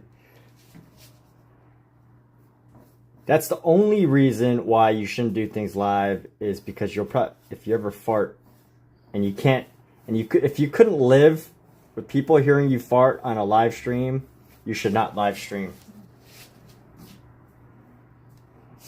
That's ridiculous.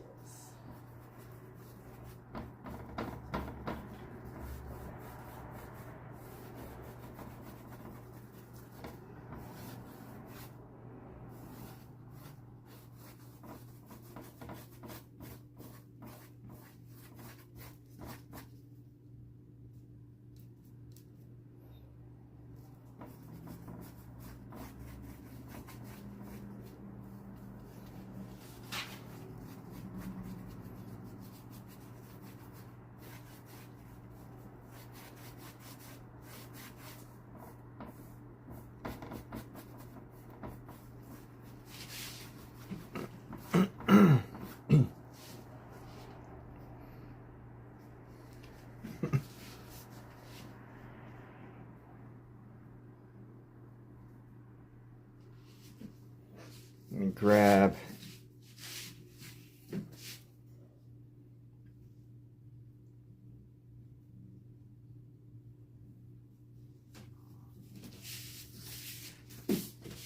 Now clean this brush off here.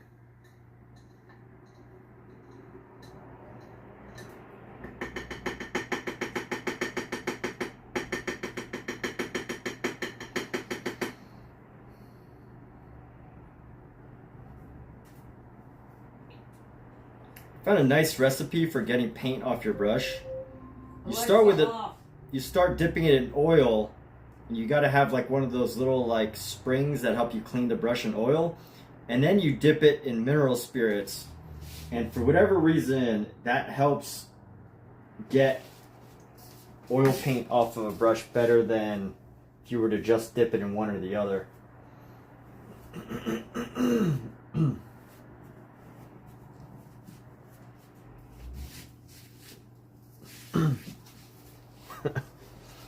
All right, let's go.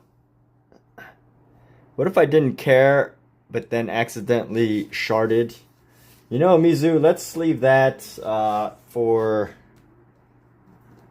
your stream. Maybe you should try it out. You know, just be the first live streamer in history to shart their own pants. No, I'm sure someone else has done it. That's something they would do on purpose.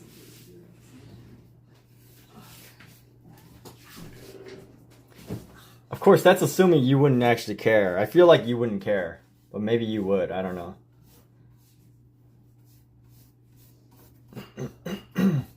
There's probably at least one streamer that has already holds that title, the first person to shart on a live stream.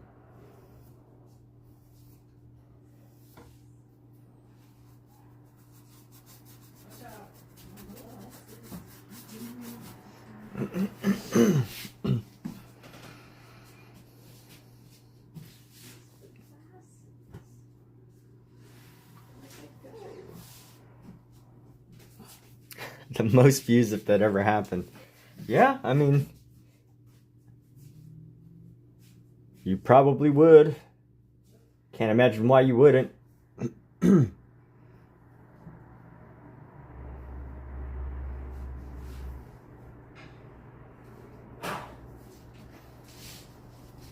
All right, we've got the major areas of color now.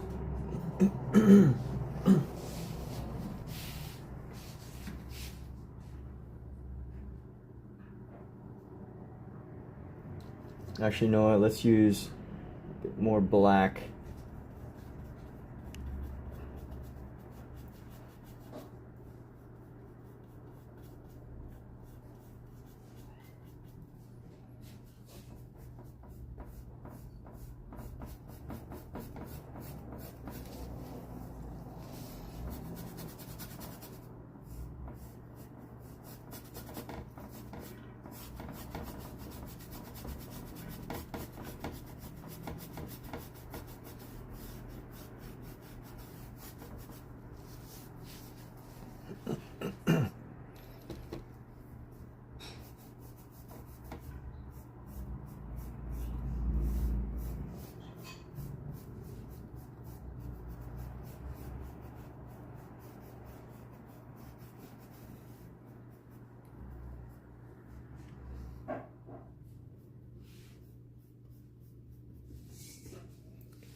You make a short of it.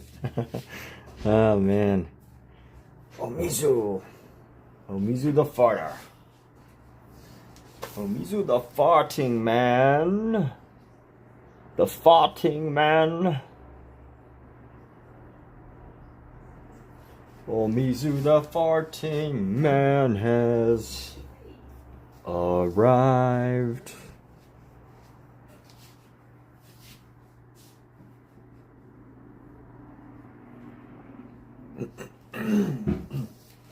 Alright, we're gonna end our use of a large brush here.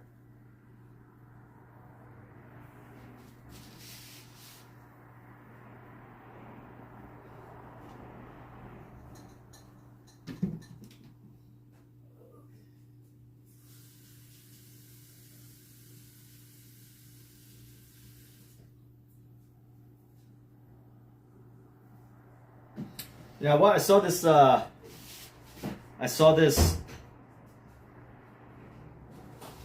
Instagram video of this reporter following marathon runners, and this one girl says, can you not follow behind me because I pooped my pants? And you know what? No shame. You know, she's like a top placer in a marathon, and it's like, you know what? Whatever. Screw it, right? Like, if you're trying to place in the top 10, you shart yourself, like, so what? Who cares? Nobody that matters is going to be like, you know, is going to care that much.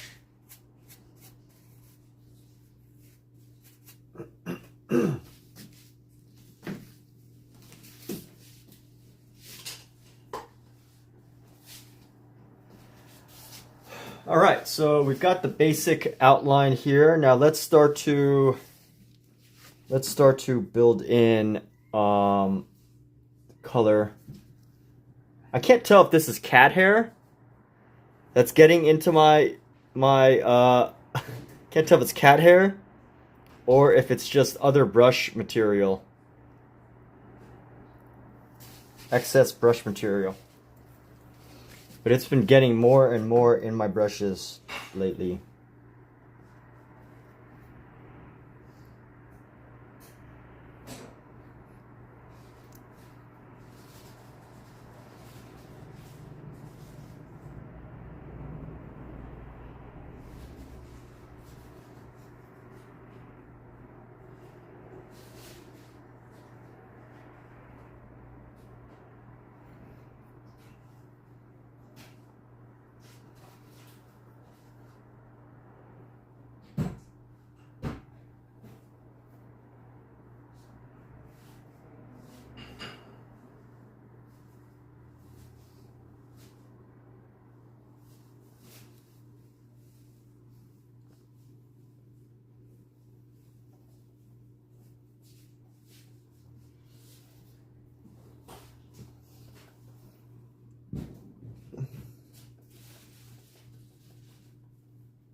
All right, let's fill in. I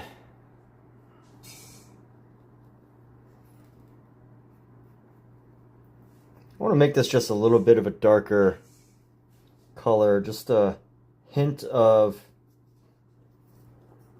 I'm going to gray this out just a tiny bit so that I can have some shadow separation between the body, the mouth, and the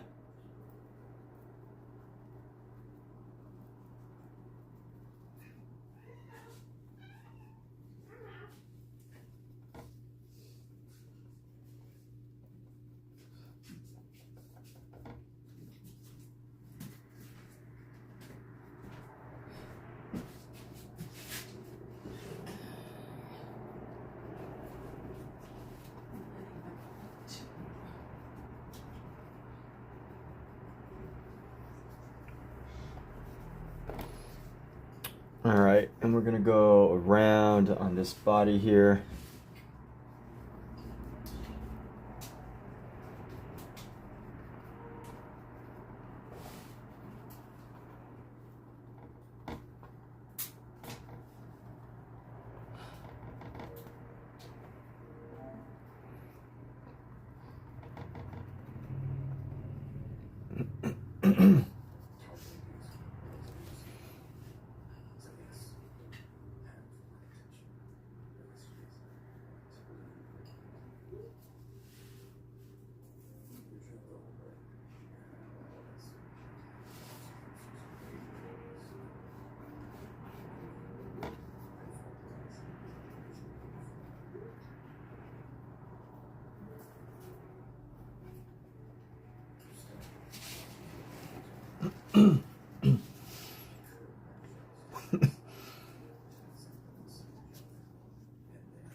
Want another cracker? Yeah, Come over here. and it want a cracker. Why you want a cracker? Open up. Ow! My finger.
I'm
try to find an ochre.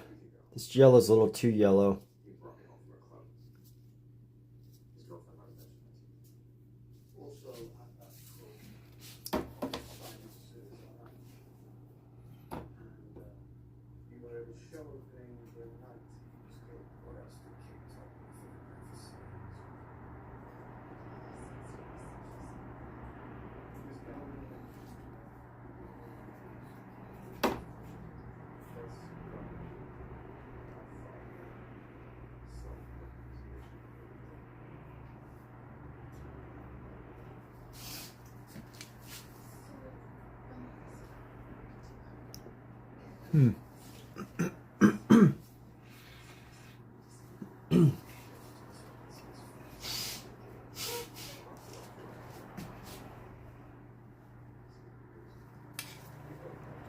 We'll finalize the eye later, but at least we have some of these details.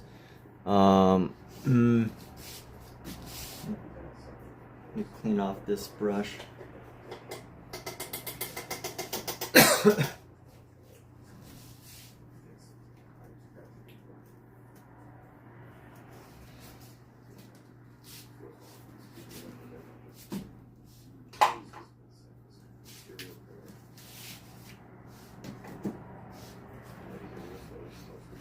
Alright, so what I need to do is I gotta darken the area around the fur. I need some grays. Yes, there's some grays on this cat. So I need to establish this ear a little bit better.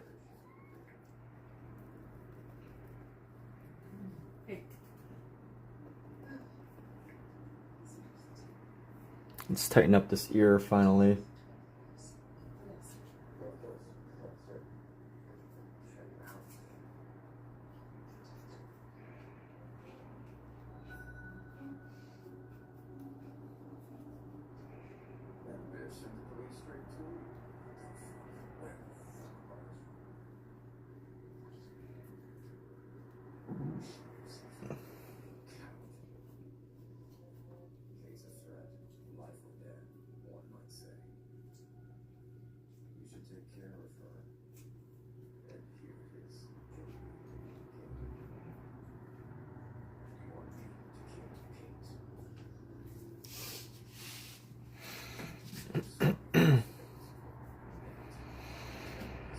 And this is actually the last cat painting that we'll be doing. Or the last portrait for at least a little while. Or, well, specifically for this event that y'all have been hearing about, this animal painting event that I'm doing for the animal shelter. At least as far as this event goes, we're done. This is for the very last portrait.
Alexa, how much time is left on the timer?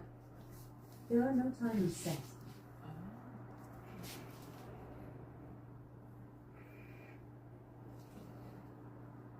How much time till you want to eat? Huh? How much time until you want to eat? I'm ready whenever. Okay. Yeah, just let me know. You can eat whenever. It's soup, so it's specific time. It's already done. Yeah, I could take a break. Okay, well, it's not quite done. It's supposed to Okay. simmer. Just let me know. Okay.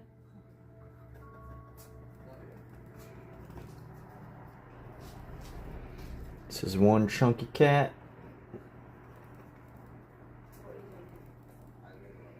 Chunky cat, chunky cat.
Let's see, how can we...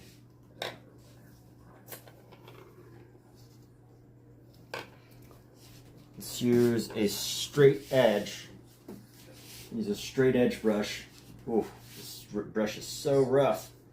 Let's try to dip it in some mineral spirits to break apart some of the particles that are on the brush.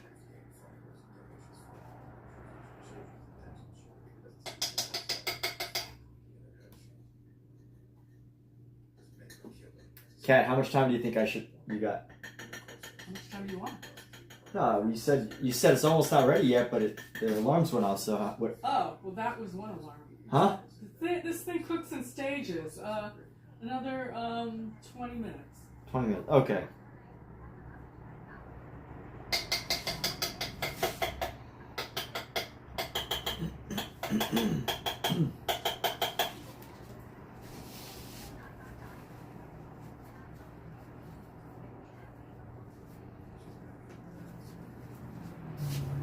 Oh, you know what? Here I am worried about a brush.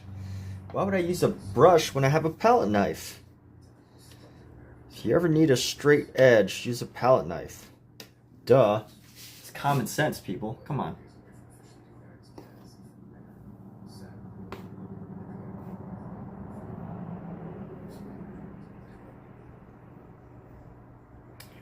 Duh. Who says duh anymore? Duh. Homer Simpson. What am I, in elementary school?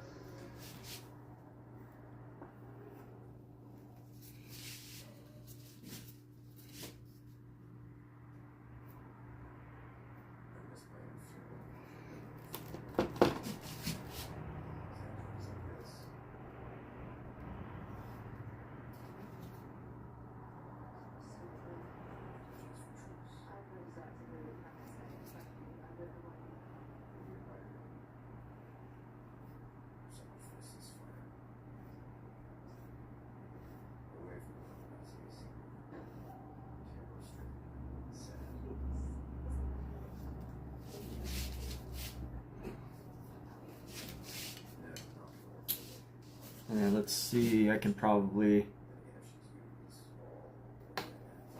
I'll scrape away some of it. I don't want it to be too thick of a layer of paint.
Let's go like this.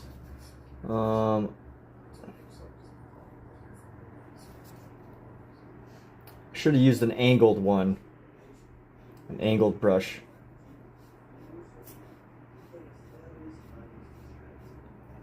And honestly, I probably should be using probably should start with the yellows first before I do all the blacks. So, you know what? Let me do that first. You know what? No.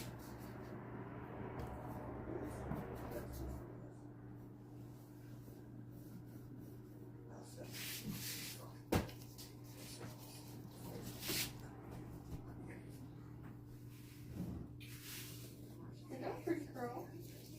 Are you a pretty girl?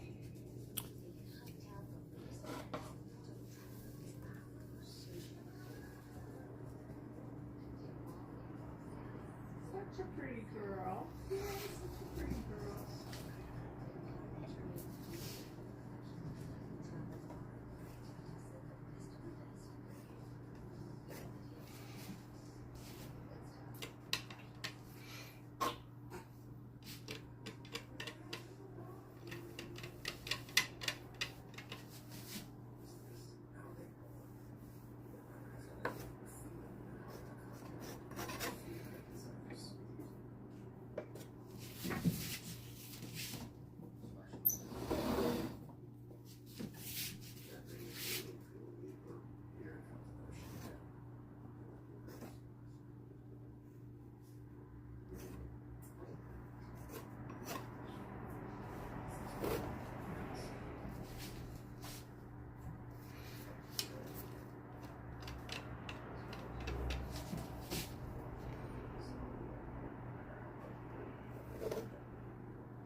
Okay, let's go into here.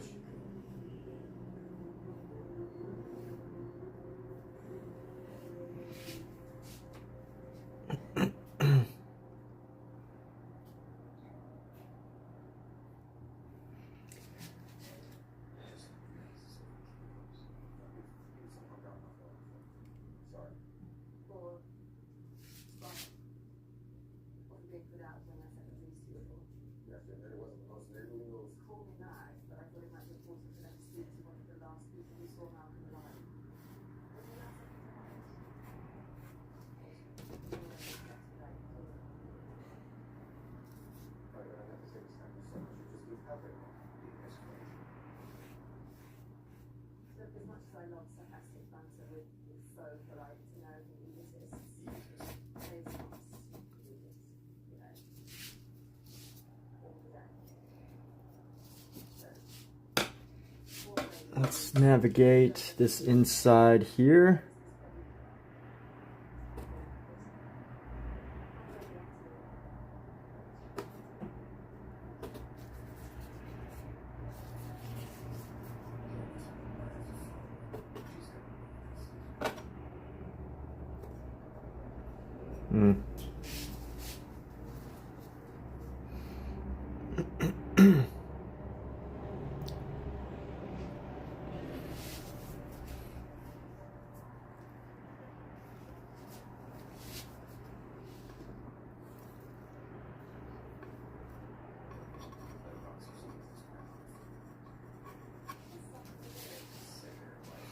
All right, let's tighten up this cat now. Excuse me.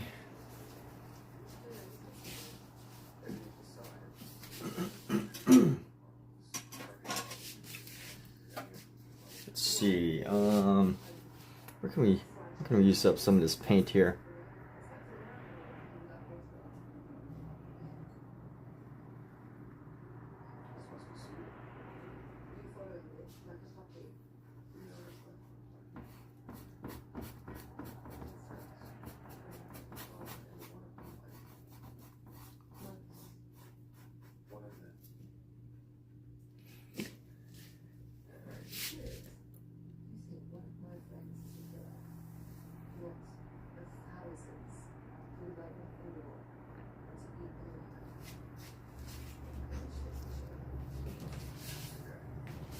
Clean off this brush.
Whew. All right.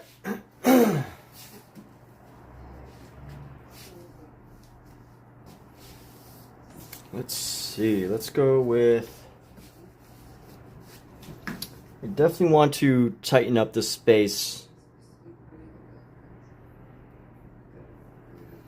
Space around the cat. So I'm just gonna go around and follow the curve of the body to create this design of white around the body here.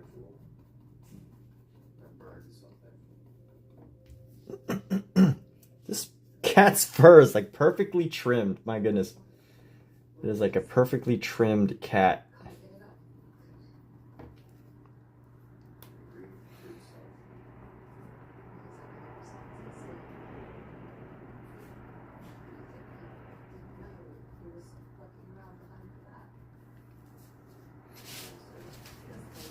And then we want to tighten up the face.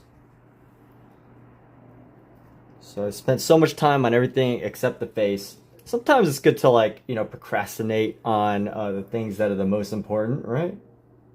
Sometimes. You need a little...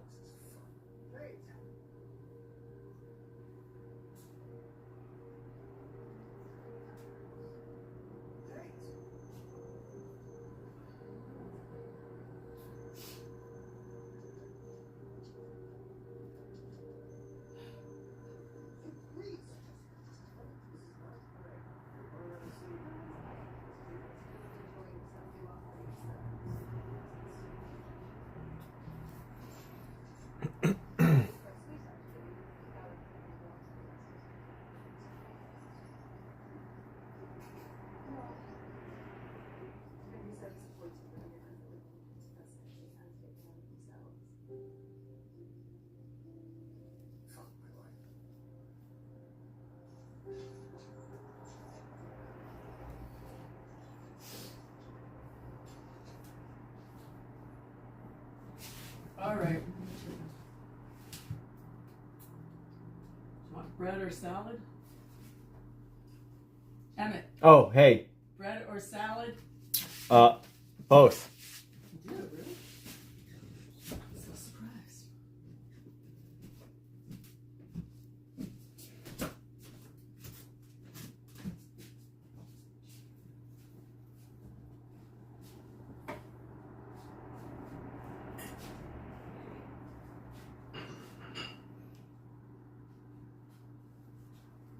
Let's find this little hint of pink here.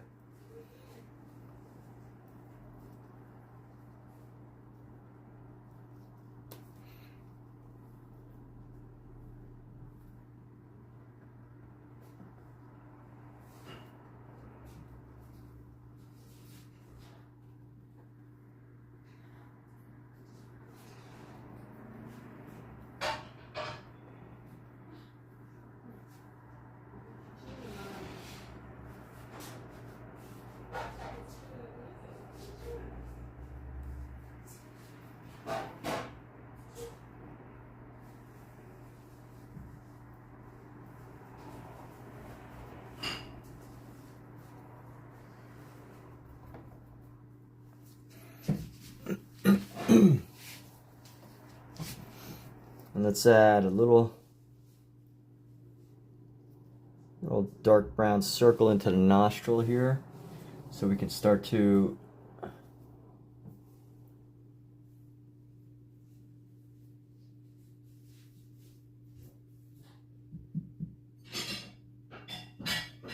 Can you actually see that? Oh, you can just barely see the nostril. That's okay. You can barely see the nostril anyway.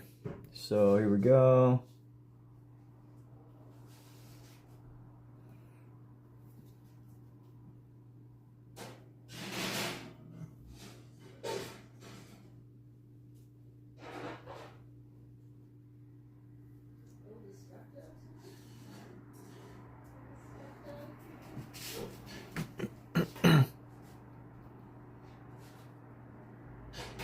Looking good, thank you.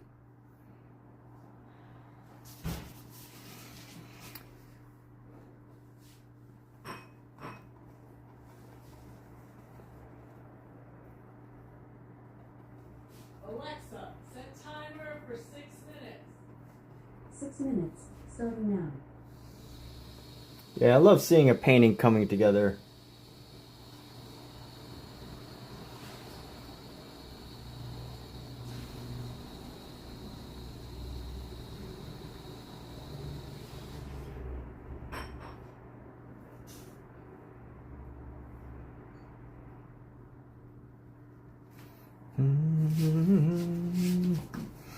Trying to figure out how I'm going to navigate the space around the ears, because there's some subtlety to the ear.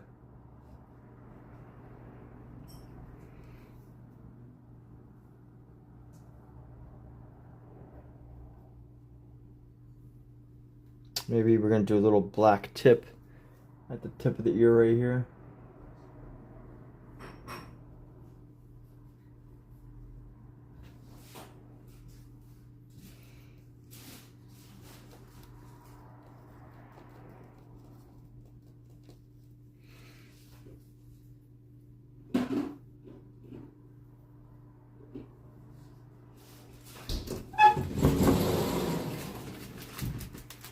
Dinner.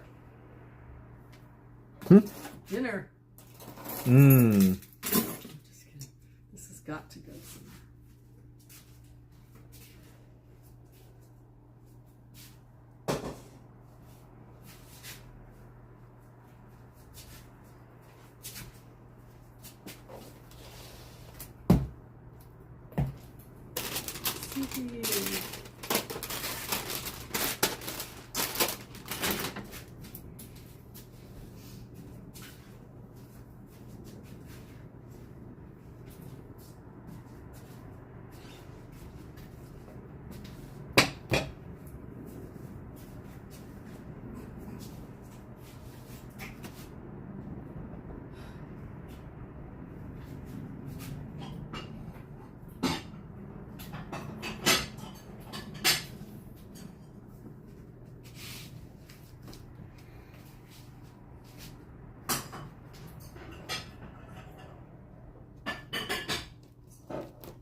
Sarah, I'm so talented with the brush. So many styles, humans, cats, places. My goodness. Well, thank you. Appreciate appreciate your feedback and your thoughts. Yeah. So just to let you know, this is a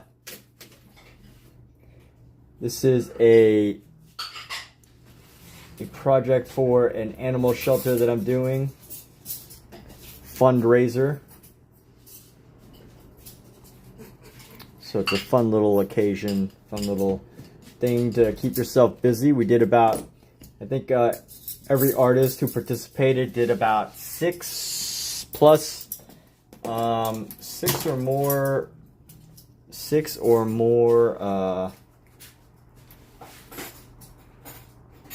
what do you call them? Portraits. And actually, I need to take a break right now. I'm going to leave the stream on, but we're going to put this on mute and direct the video to a separate painting. But I need to take a break right now. Take a little food break.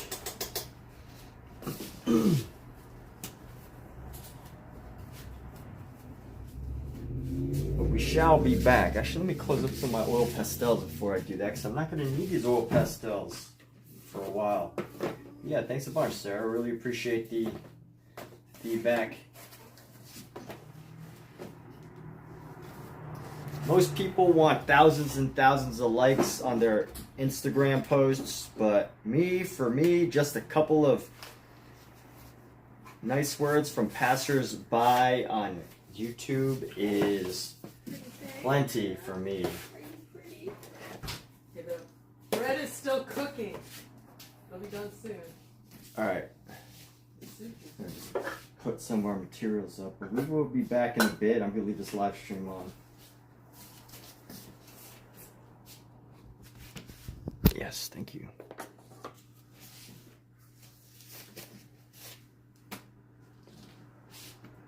So we'll be back, probably like 30 minutes or so, as far as having this live stream.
All right. Right. We're back after a message, after a delayed message. And honestly, I'm probably not going to finish this painting tonight. This painting will take a couple more days. I'm not really liking the color palette. I don't really like this like checkered look.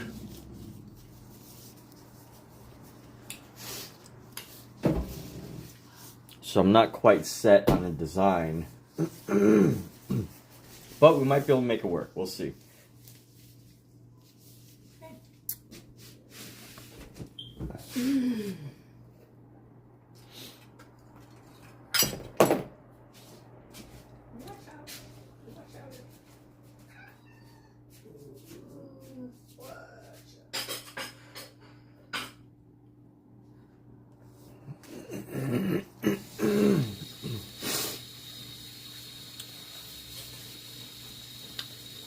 And go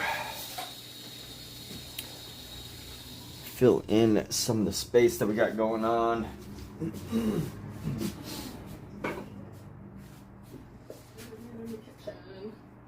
Let's see. We're gonna go. Let's try to fill in some of this yellow area.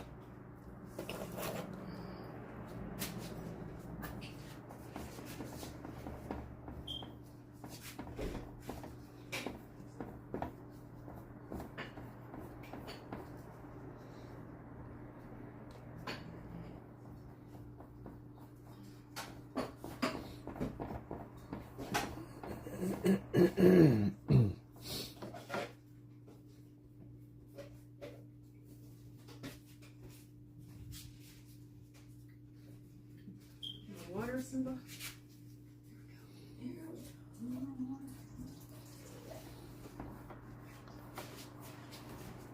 Yeah, it might be best to let this dry for a day or two. If I want to lay down the best version of color here. But you know what? It's not too bad. We could use the rest of the yellow.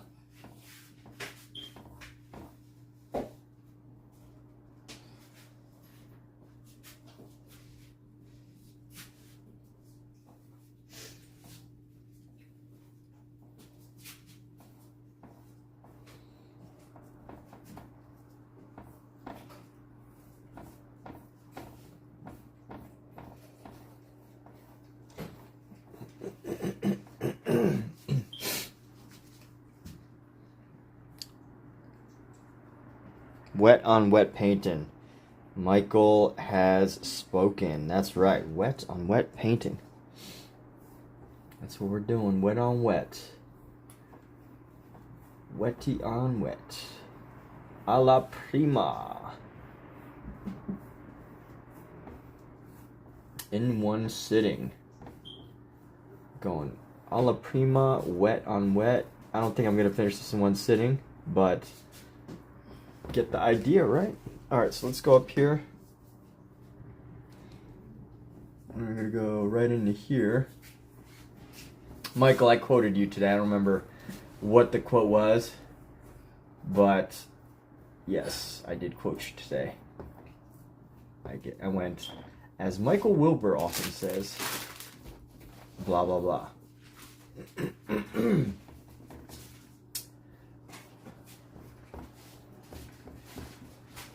But you know what? It did make me realize when I quoted you, I was like, you know, it's kind of, although I've heard your quotes and your phrases probably 100 times. And although, you know, I could kind of predict some of your jokes before you say them. It is interesting how, in contrast to Omizu's got a bunch of great quotes. And they're always new, they're always fresh. Everything's always new and fresh. And that's an amazing quality. And at the same time, even though you don't really come up with new and fresh things, it is nice to be able to just have a quotable idea. So there's it's one of those moments where I'm like, oh, there's a strength in everything. There's a positive to every personality.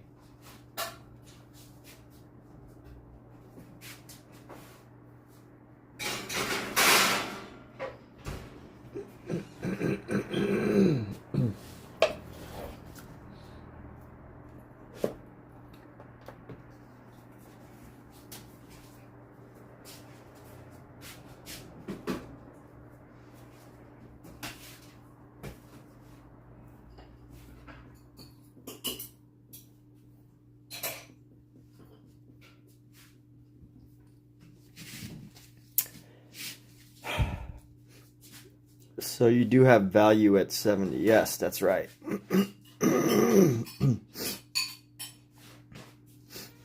Yes, value at 70. Who wants some tea soup? And I gotta say, I don't know how I'm feeling about this painting because I don't really like this color combination.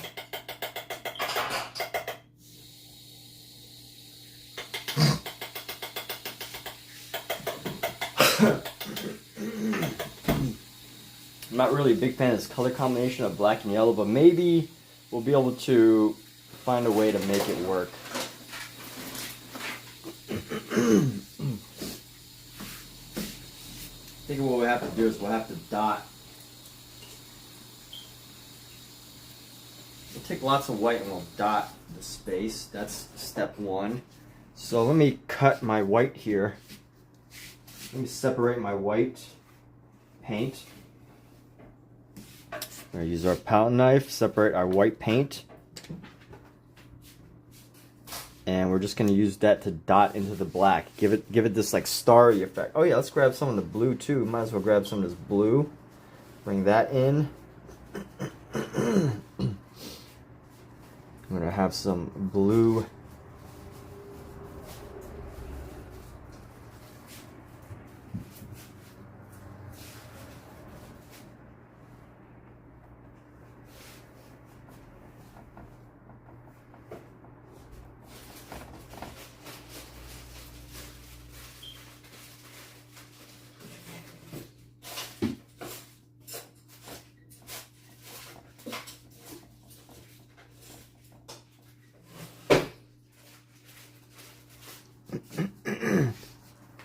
How's that looking? I don't know. Is it kind of cheesy? Maybe a little bit. Cheesy's okay.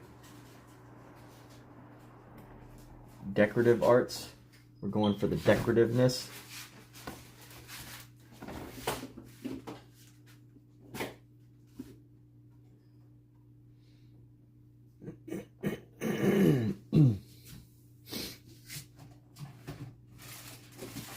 That's actually kind of cute. That's actually pretty cute. So we're going to keep that. Hey, look what we did. We did something. It gives the cat a little personality.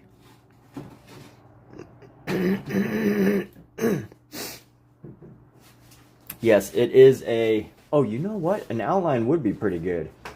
Probably could use an outline. We could do the whole...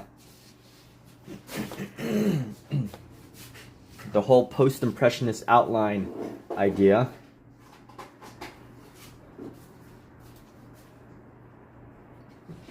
So actually, let's grab our other paintbrush here.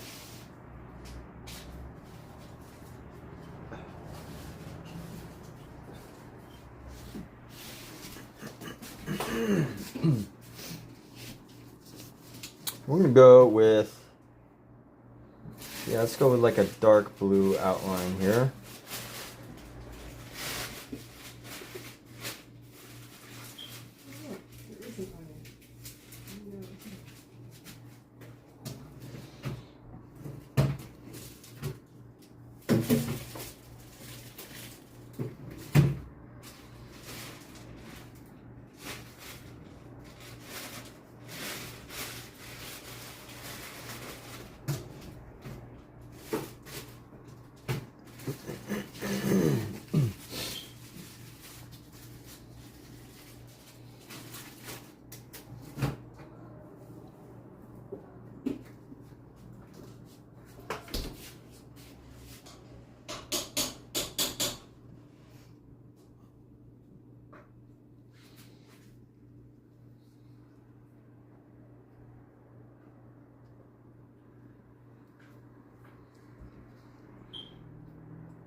I'll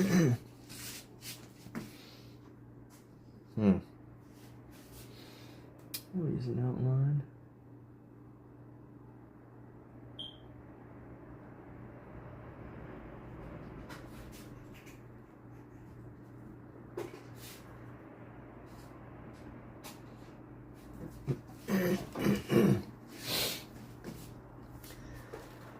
One day I will learn to do a good outline.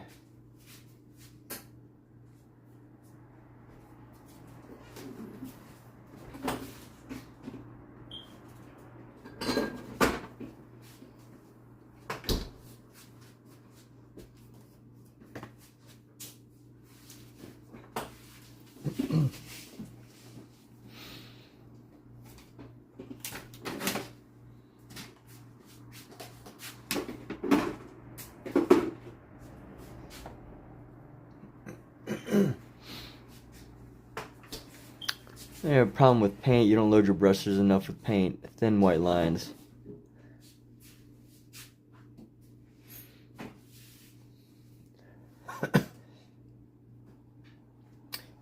Yeah, I don't know. I think the outlines are a good touch. They add a little bit of they definitely add quality to the painting. The only problem I have right now with the outline is that now I'm thinking if I do the outline, do this outline, I probably have to outline the cat too, somehow.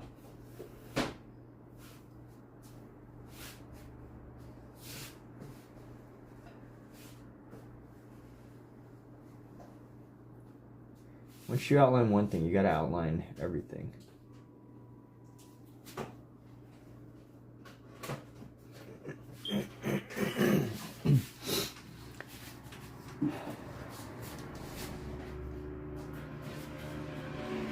So it is a cat in a box, but I decided not to make the box obvious. I wanted to give it more of like a, make it more mysterious. Also didn't want to give, I don't want to like make just too obvious. Try to add a little bit more of like a whimsicalness. Some shapes.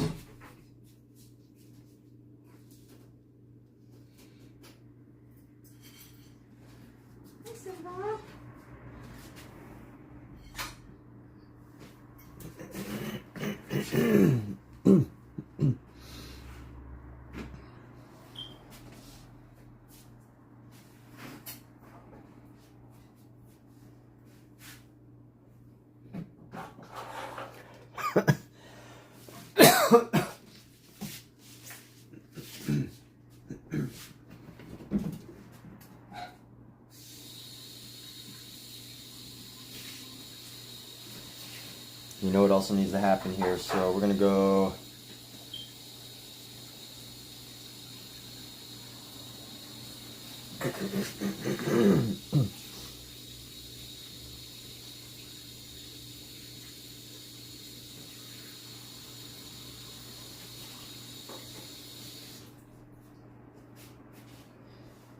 do some decorations along this box here.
Let's see, we're gonna go like this. Grab some more blue, mix that in. Boom, boom, boom, boom, boom, boom, boom.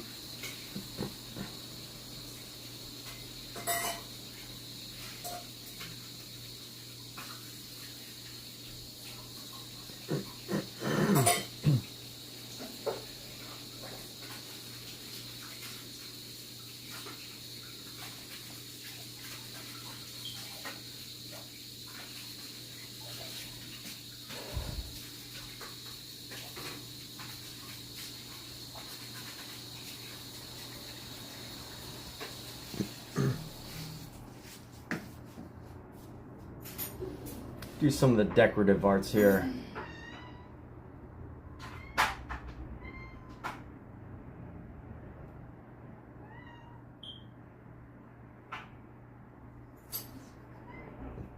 And get decorative with these blues here.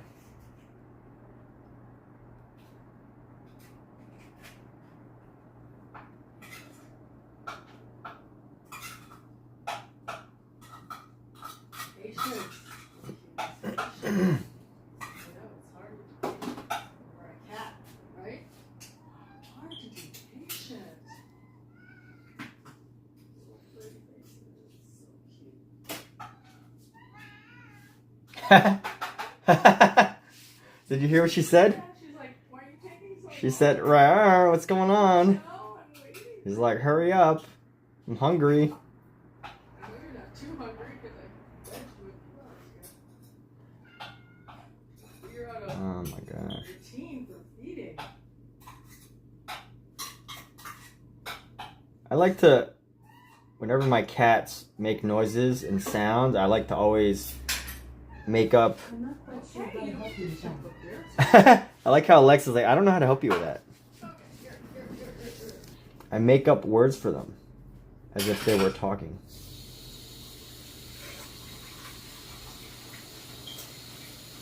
Burn! Oh, you listen. Simba!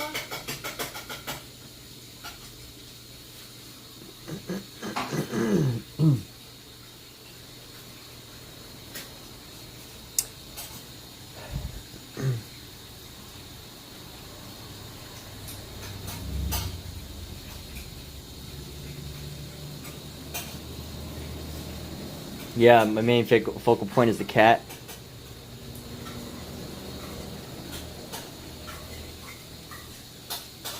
Well, you're seeing cats and you've got tons of cats. So many cats.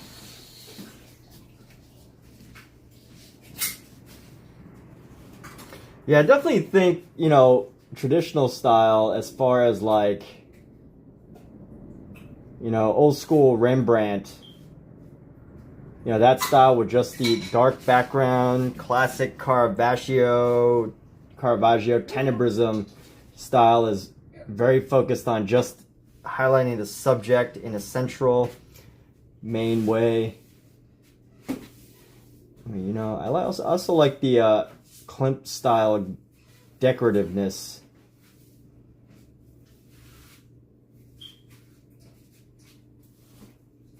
You know, the decorativeness of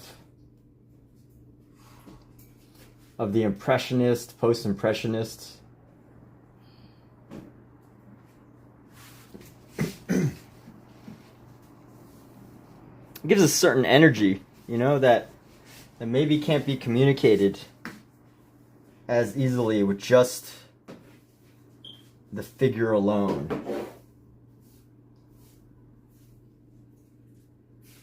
Move you over a little bit more.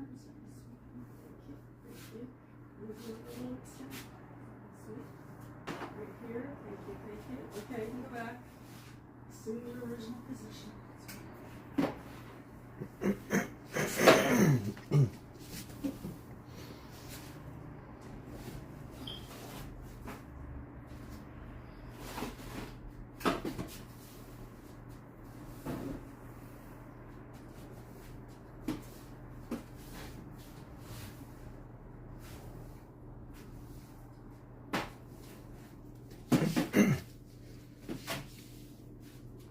Kind of gives them some more. I think it gives it some personality, you know.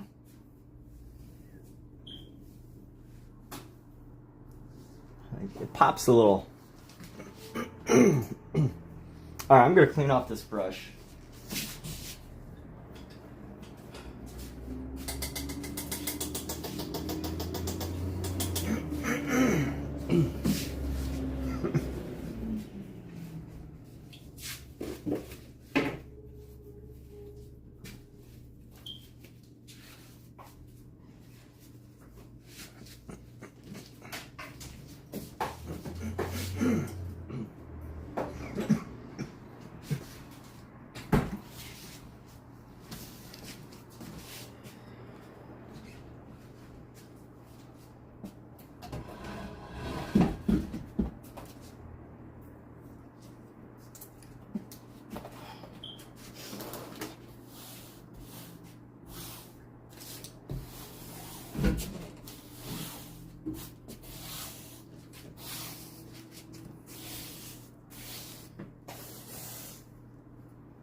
It's a very adorable cat. And let me see. Need to. What is this? Is this paint? Mustard. Mustard. It is? I don't know. I'm asking you. I don't know. Probably paint. It looks like it's not wet, dry yet, so just grab a wet paper towel and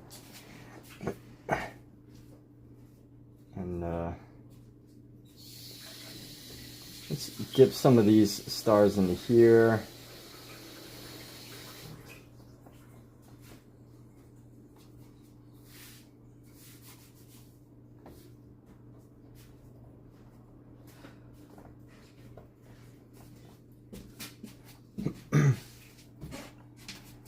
Paint on one of my favorite sweaters today.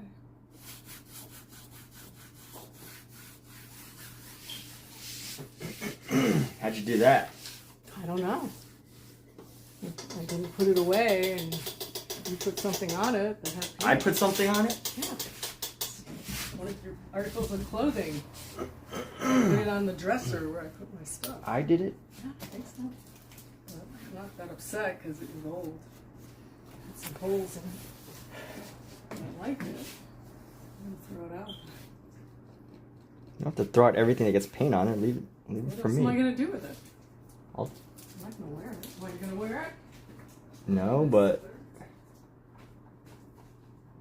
What you really should paint is that big rock sitting on the table. yeah, I will.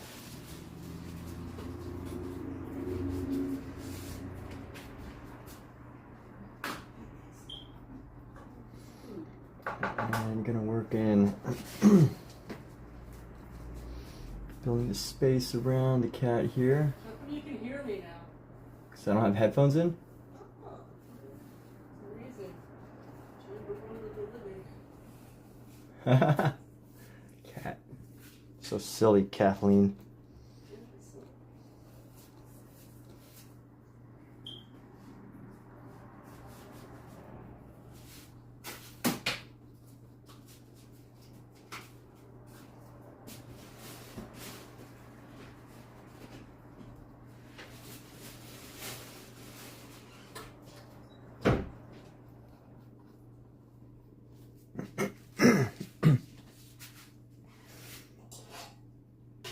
Yes, this is a donation for the shelter.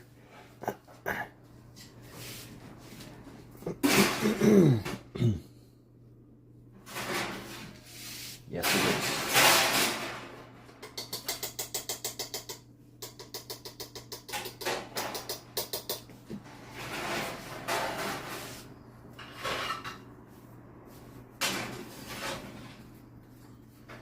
Michael, when are you gonna let us see some of your art, man?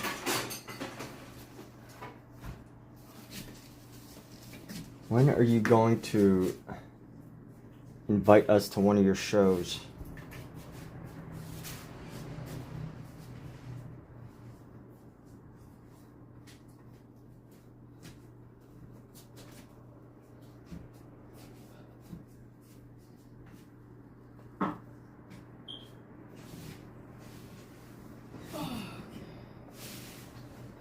Thanks for making dinner, babe. You're welcome, babe. Glad you like.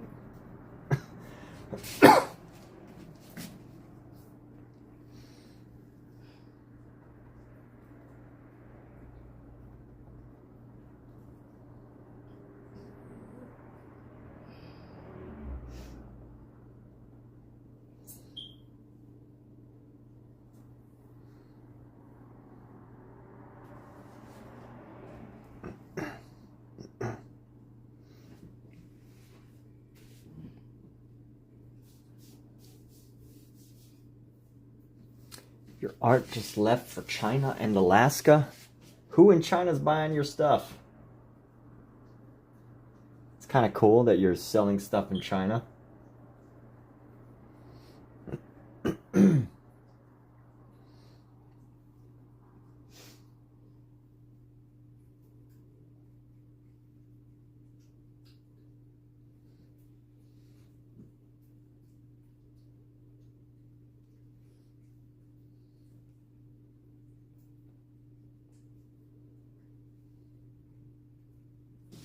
Let's grab some of this brown here. Look for a brown gray. It's gray brown, brown gray.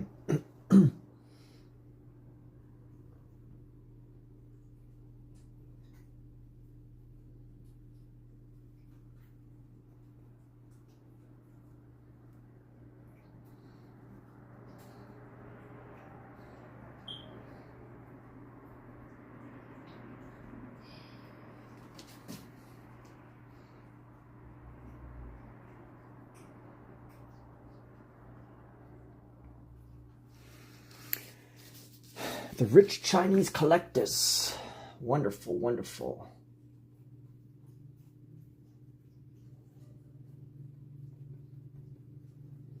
That is the best audience, the rich Chinese collectors of art. Yes. I gotta get me some of those. The rich Chinese art collectors.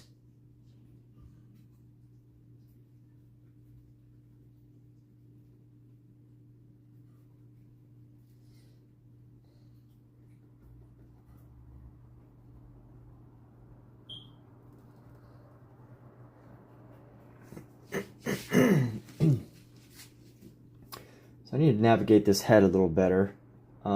This head is to have some darker shades. I'm on the top here, so we're going to go right into here. Let's navigate this area right here as we go up.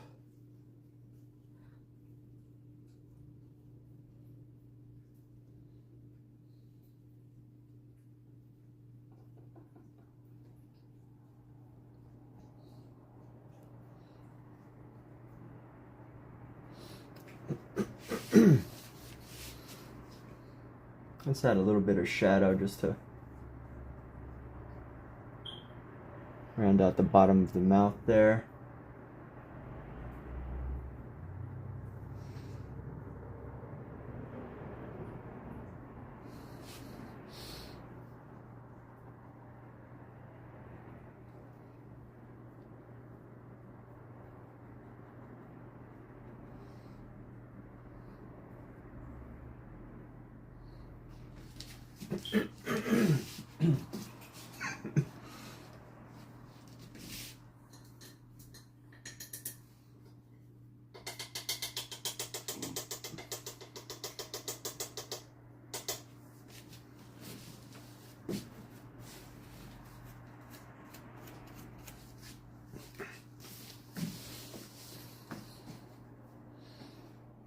Yes, get a little bit of shade under the chin.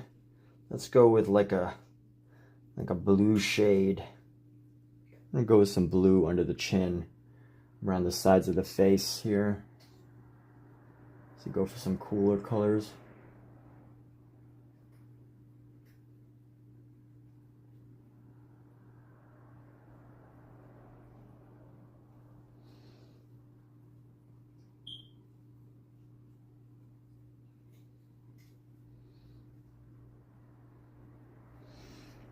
And then let's see, we're gonna make this a little bit darker with a red purple.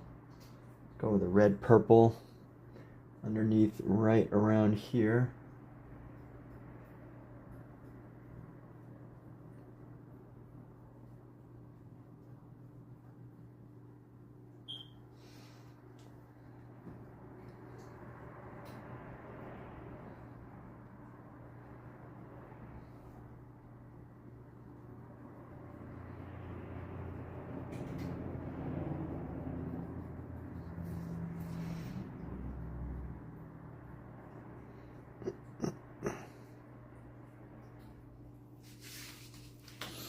And let's see. We're gonna go. Let's try to add some purples. We're gonna add some purples into here. Got some pinks. It might be harder to tell. I do have some other shades besides white. I want to add some purples into the fur around here.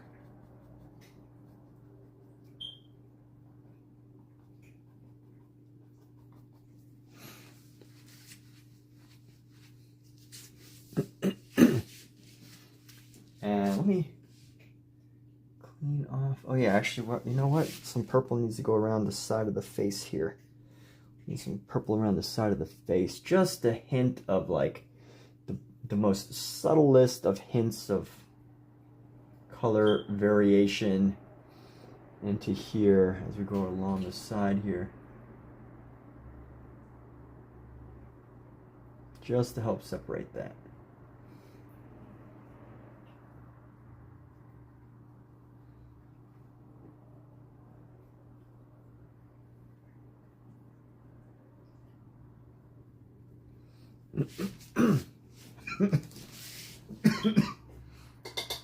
Let's try to find a nice pink for the nose. I'm gonna find a good pink. When I say try, I mean let's do it, but let's do it. Not try, there's no try, just do it.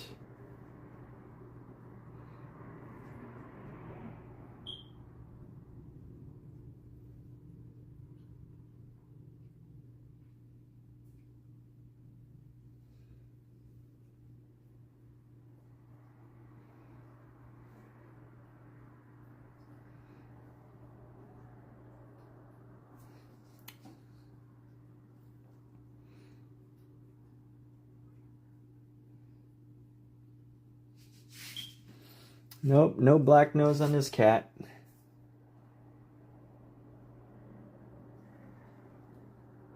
And let's see, we can actually use some of this. We're gonna brown this out. We're gonna brown this pink a little bit, and we're just gonna create like a little gradation up this side of the nose here.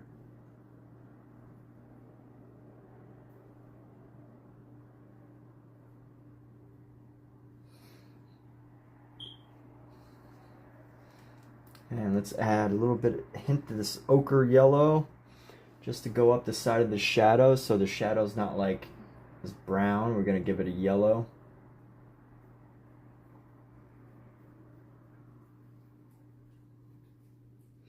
And actually, let's bring in some more of this white here. Let's see, this white, we're gonna go into the cheek a bit.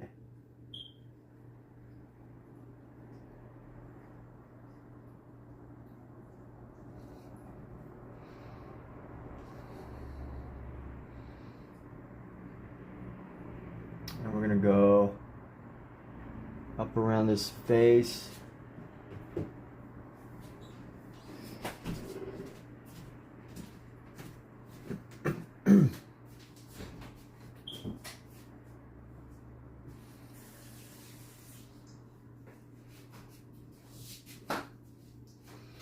Let's see, we're gonna...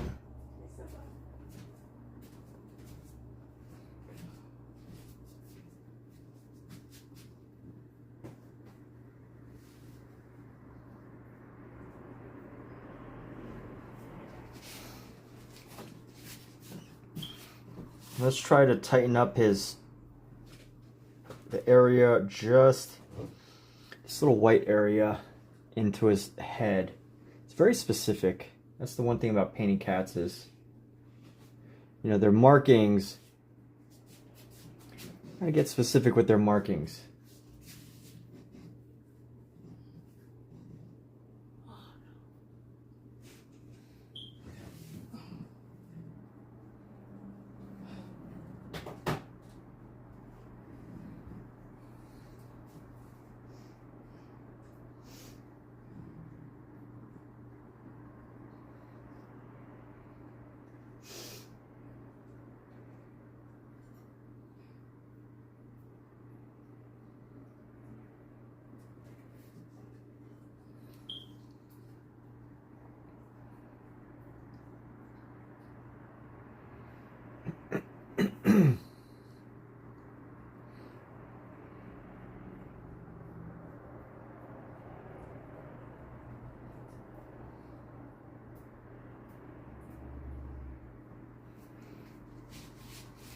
No, that's too much white.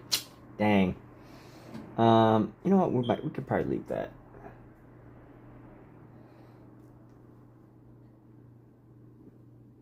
Just be super ever so gentle with some of this white here.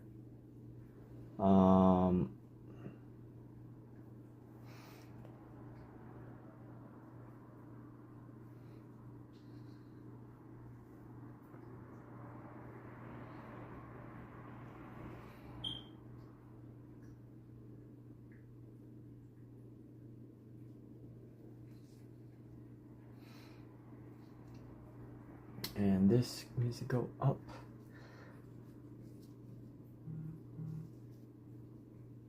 Cheek needs to go up just a bit more.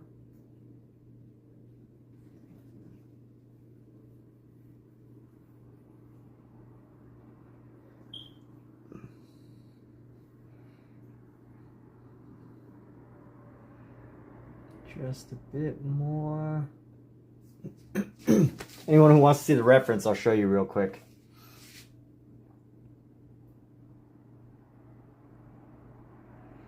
Just so all of you can know.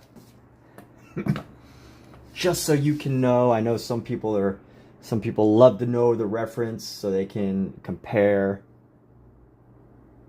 And for certain situations, it's important, but you know, I don't think the reference is that important in this situation because it's pretty close. You know, capturing the essence is the important part, you know. The essence of this cat. What is their essence?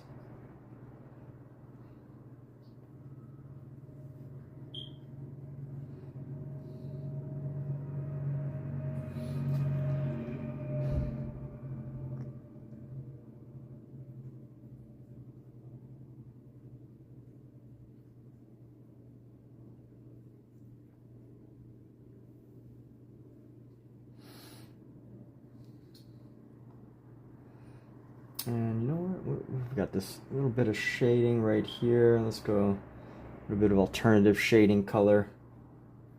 Go boom, boom, boom, boom, boom, boom.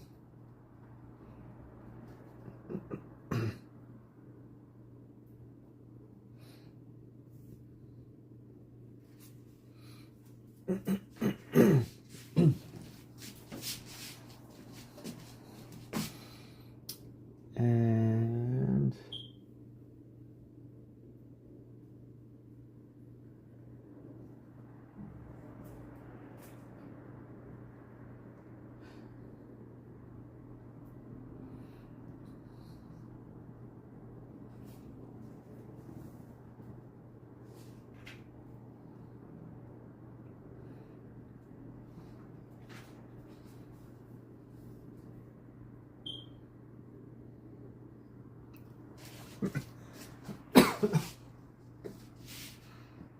draw one of my cats. I already have a couple drawings of my cats. But, you know, let's finish one project at a time. I will do one of my own cats at some point.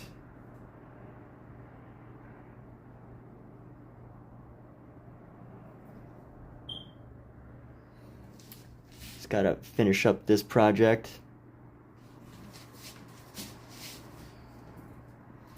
Let's go add some of these grab some of this blue.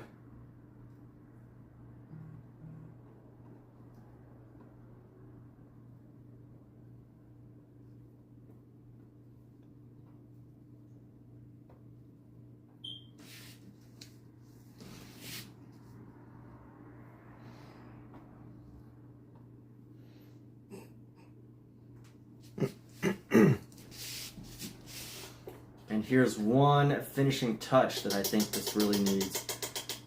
I mean, there's probably a couple, but I think the thing that needs the most right now is some good, confident line work around the eyes. So let's bring this down. I'm gonna need my strength for this. Just kidding, I'm gonna need some arm support. So this parts like these are so annoying because, like, you know, they're such fine lines, but they can make all the difference. So I gotta grab black. Gotta grab a nice shade of black. You know what? I don't think I left enough room for this cat's. So I need to go around with a nice black line here.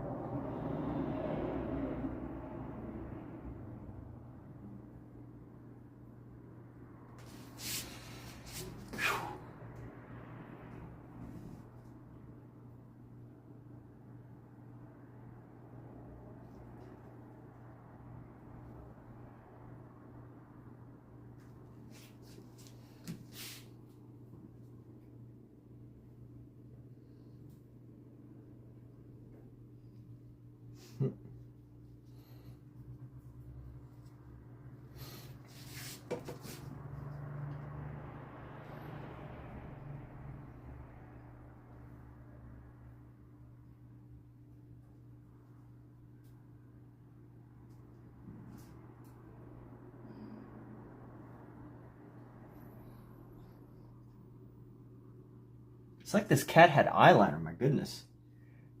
Cat with eyeliner. Alright, let's go this black again. It's really adding some nice detail to the eye. I'm not going to overdo it.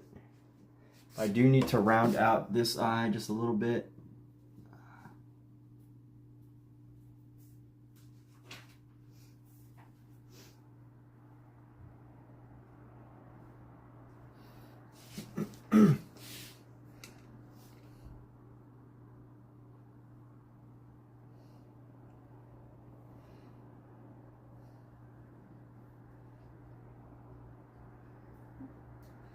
And then we're going to round out the other eye just a bit.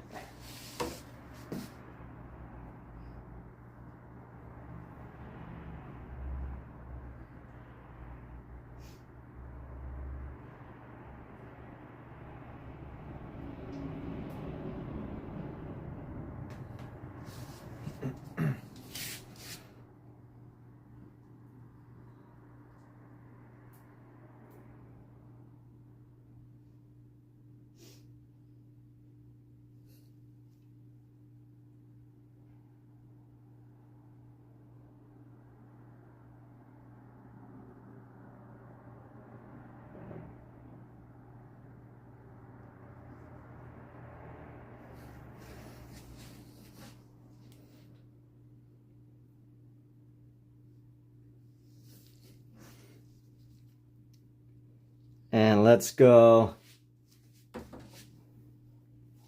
I don't know, I guess I just have not thought too much about the overall depth of it.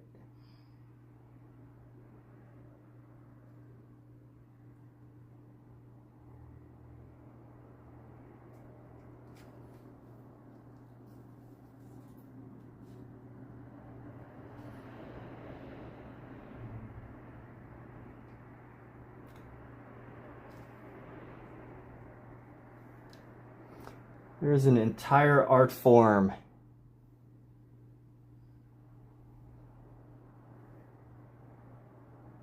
to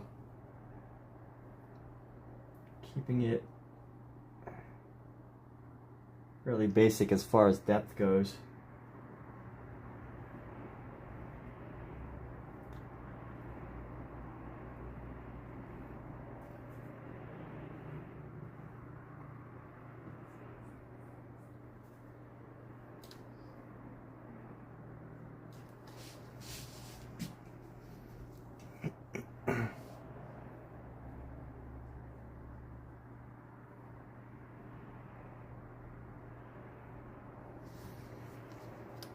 Let me go in with this. I'm going to grab some of these colors. I'm just going to come in a little bit around.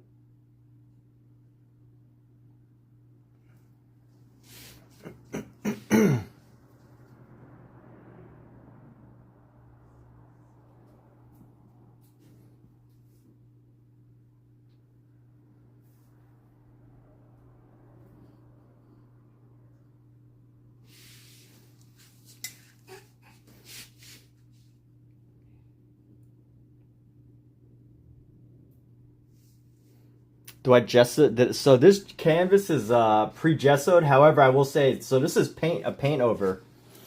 So this is actually a paint over. It's actually a paint over. So this is on top of oil paint, which I think tends to act a little differently.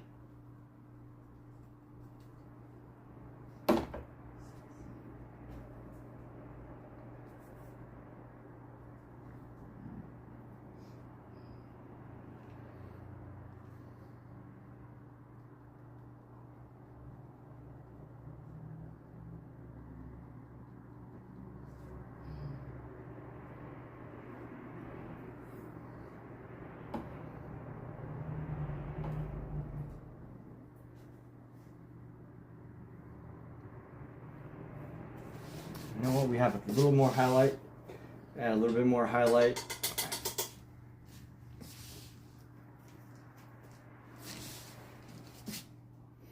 Add a little highlight of white around the eye.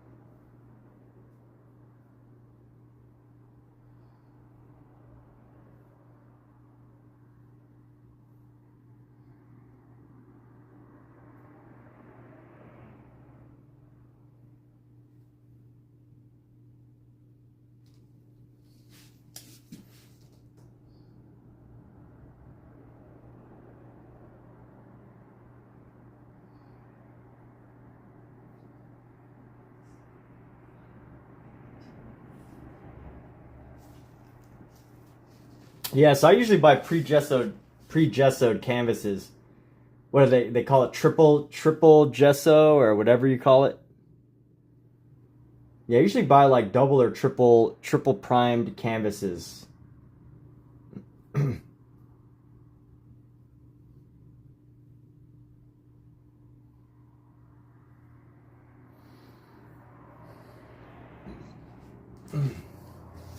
anyway, I'm gonna call this one done.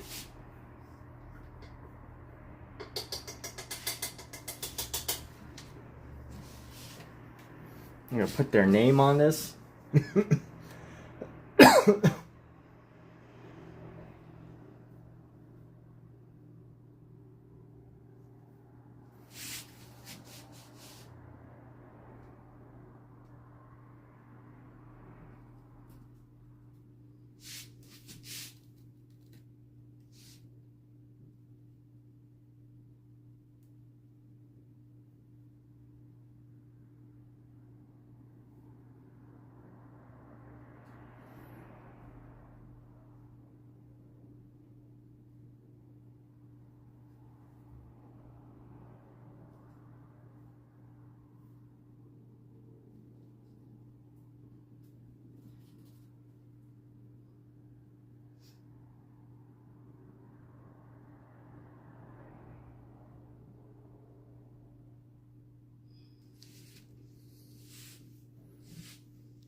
All right, I'm gonna listen to a Michael wisdom here. So Michael, you're saying paint this space dark blue.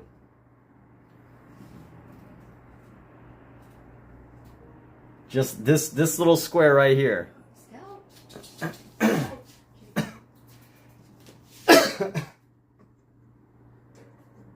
And you think that will make it that much better? Because I do have a Prussian blue. Just that little space right there, and Michael Wilbur will be happy. All right, let's do this. Let's see what it actually does.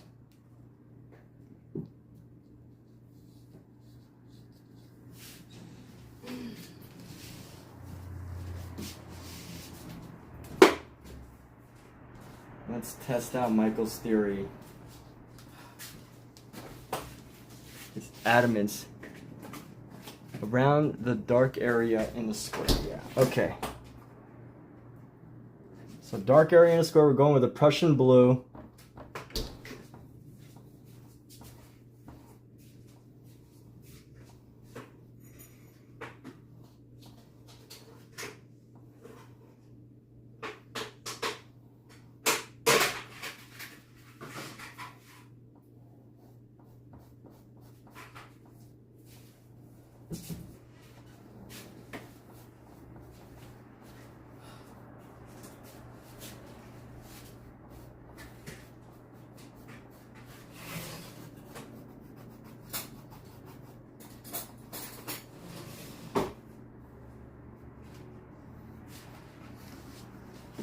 I don't think it's doing anything.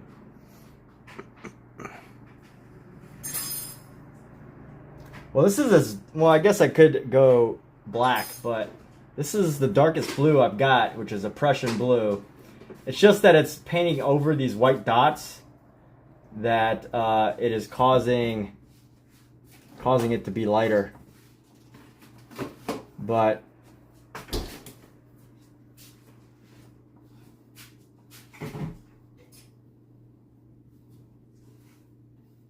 honestly, I don't see the drastic difference here, honestly. It is not noticeably having, in my opinion, it's not noticeably having a major impact. Besides the fact that now it kind of looks like he's like in water.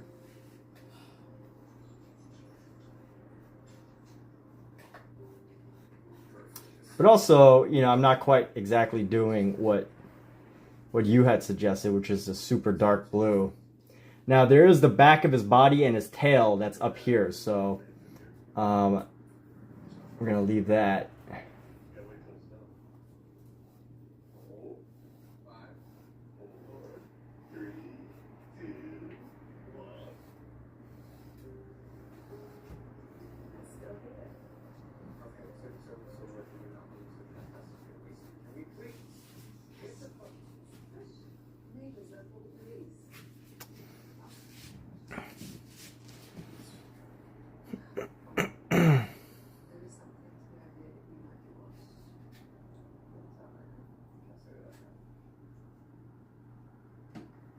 Darker. Let's see.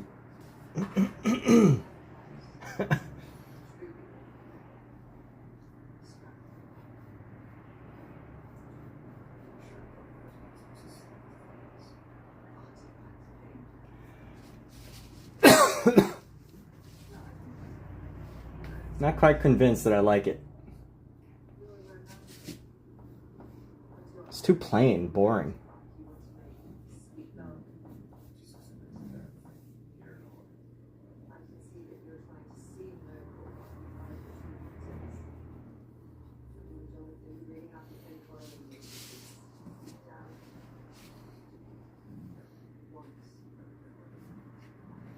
What was it?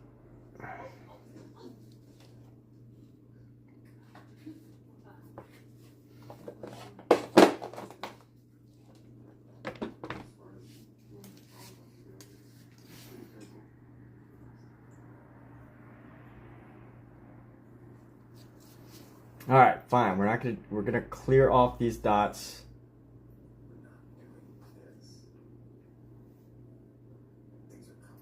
People don't like dots. Let's see.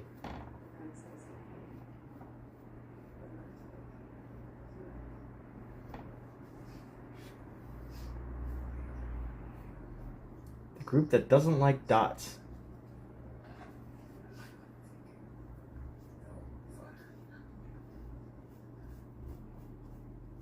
I don't think the dots are that bad.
Yeah, painting is about the cat, but I still feel like there's a certain level of energy that needs to be added, or that can be added, to give the cat a life,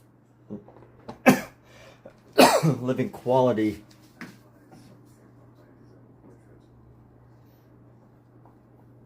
Oh, it's just so boring.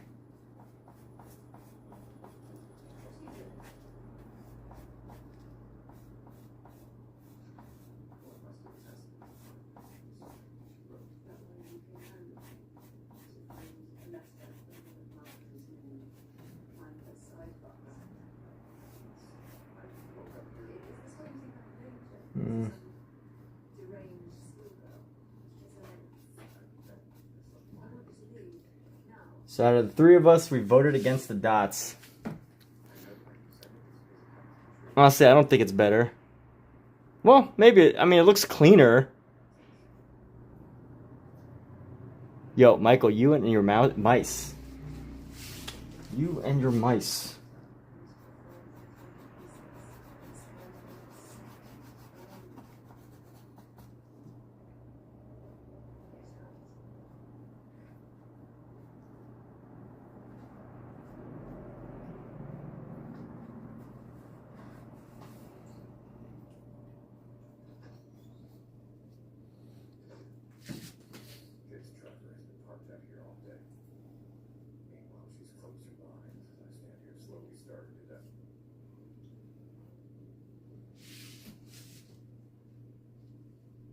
Hi.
I don't know.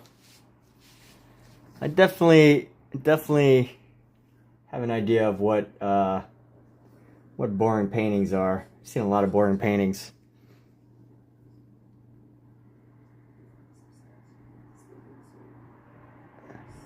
Take care, Michael. Congrats on sales.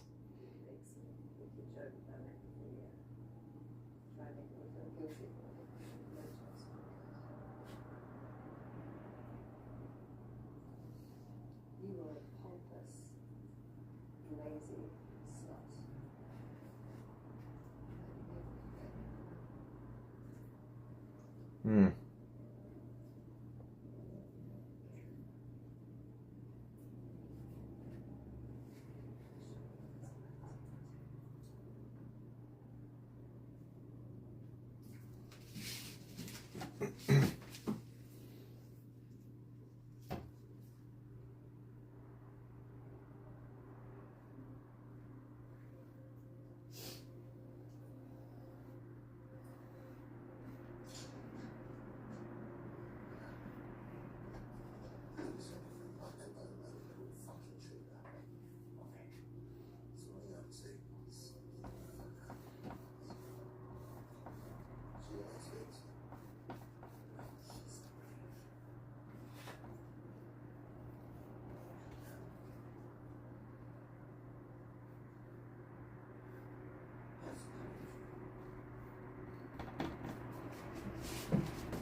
Textiles designers often put pattern in plain background. Yeah, I know. Definitely from a design perspective, you know, helps to have helps to have some pattern.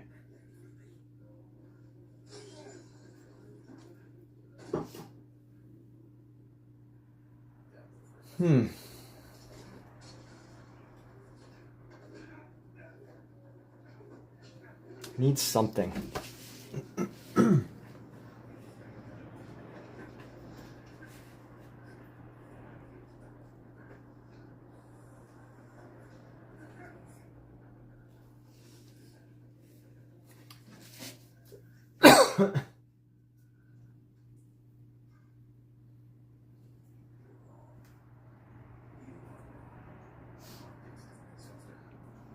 Yeah, what's up, music videos?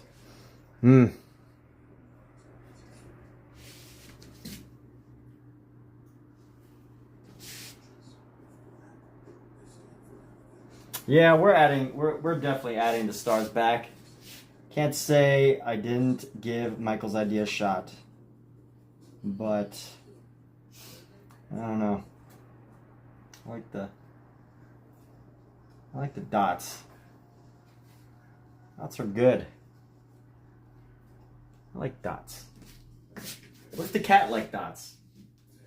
You don't know that. You don't know if the cat like dots or not.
Oh, that's a good point, yeah.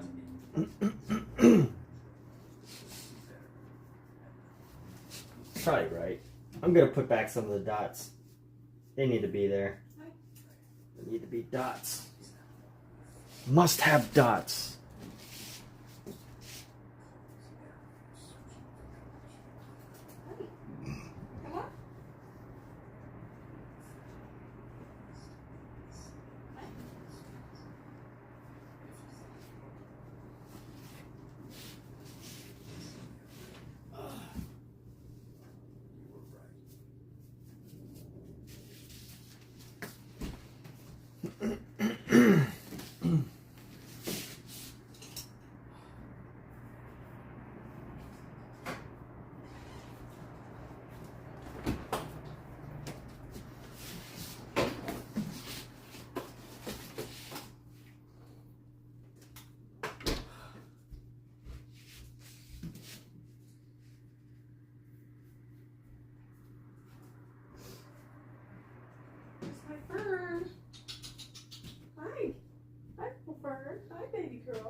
Hey, spooks.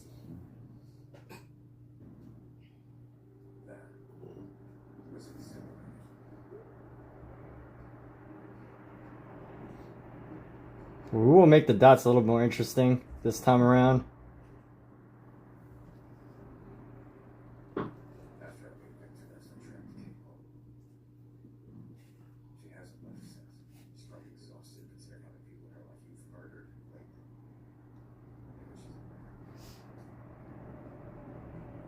I'm gonna make the dots even bigger.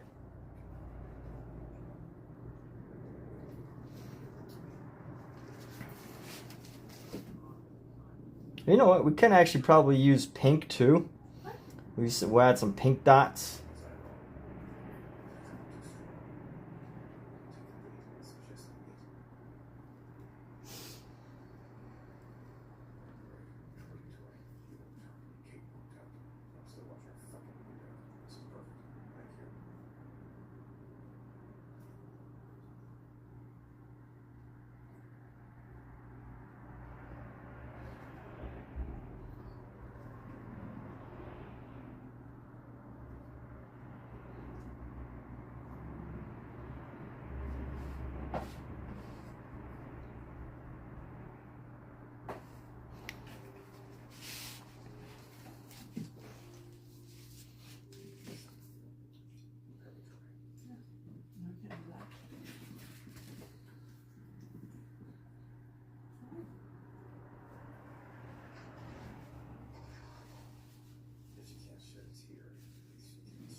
I like these new dots.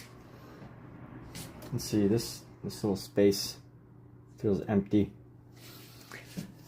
I don't know, the inside of that box still feels empty.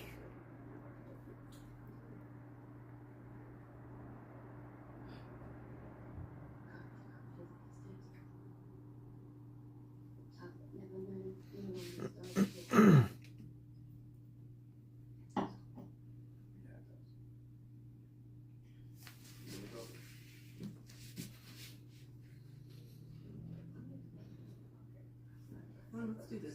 We gotta do this. Yes, twice a day. Hold still. Hold still. Get it in your mouth. Come on. Open your mouth. Don't struggle. Damn it. Burn. God damn it. No. Just relax. Relax. Relax. Relax. Open your mouth and let me put it in. After all this. Come on. Put it in. Eric, can you help me? I can't. Burn.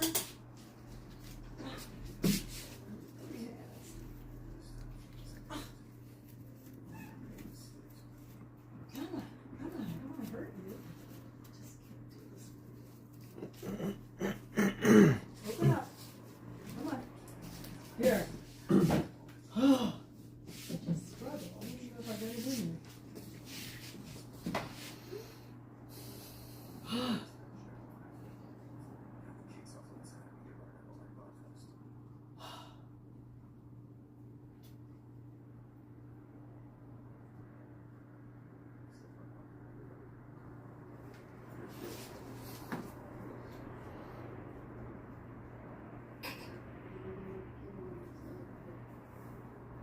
Sorry, Fern.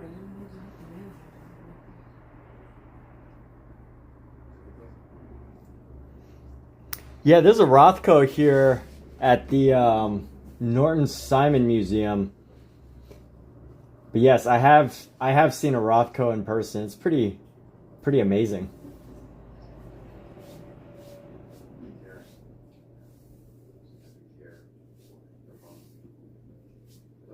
Now that is a totally different yeah, that is a very different experience, standing in front of a Rothko. It's pretty wild, I think. Yeah, just those 2 or 3 color tones can create such a powerful effect. 2 color tones, 3 color tones, 4, however many he uses.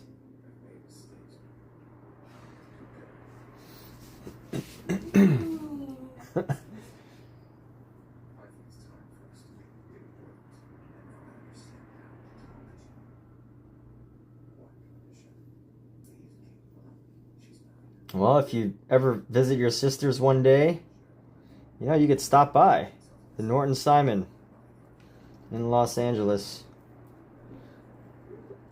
You know what? We're gonna go with the we're gonna add some dots in here.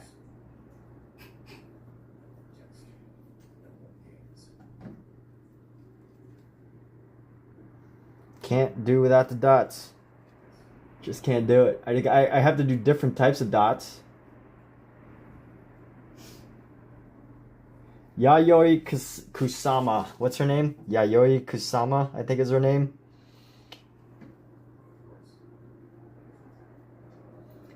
That the esteemed dot artist.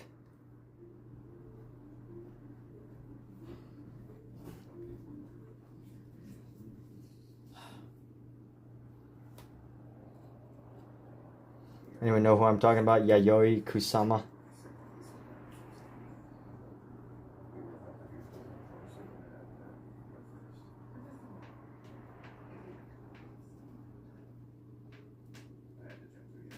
She's known for the polka dots. You know what? I will say that the last dots were okay. I felt they were like okay. But I do like the fact that I erased them because it gave me the opportunity to do these dots. You say, oh, you're so loud? Huh? Huh? Did you say, oh, you're so loud? Yes. Under your breath? Not under my breath. Just loud, so I heard it.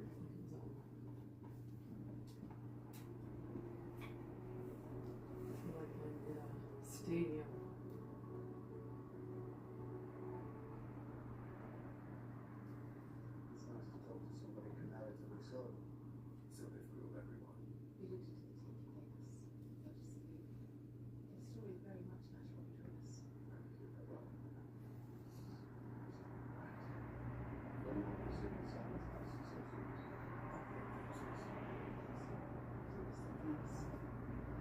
Oh, you have a pumpkin?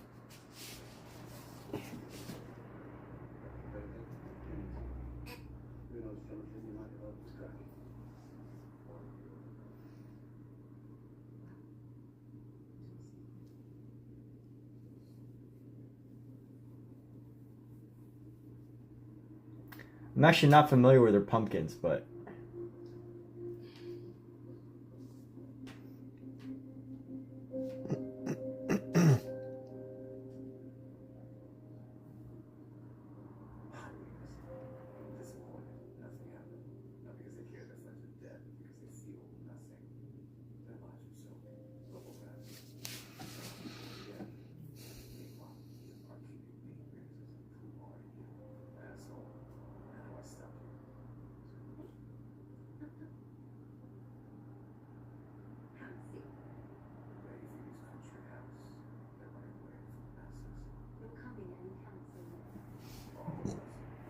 Alright, I think we're done. We're done. We're done. No more. Finished. Complete. No more.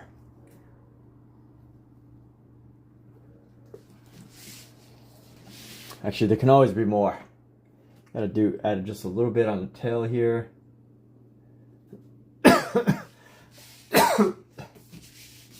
You know, although I didn't really agree with Michael's transformation, I did like the fact that forced me to, well, he didn't really force me, but I did like the fact that the pressure was on to erase the previous dots, because I think these dots are much nicer. Or these, they actually look like roses, like top view of roses, which is kind of nice. She knows how to create new art trend. And the local sculpture, nice. The bigger polka dots push the cat forward. Yeah, I think they're like top-down views of roses. That's how I like to see it.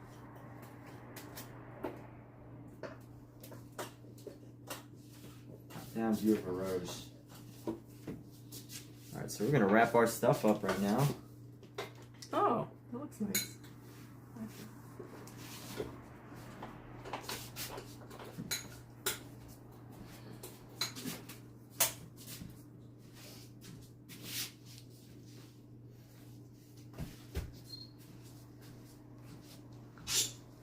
Hi, little bird. I'll clean you tomorrow. Good night.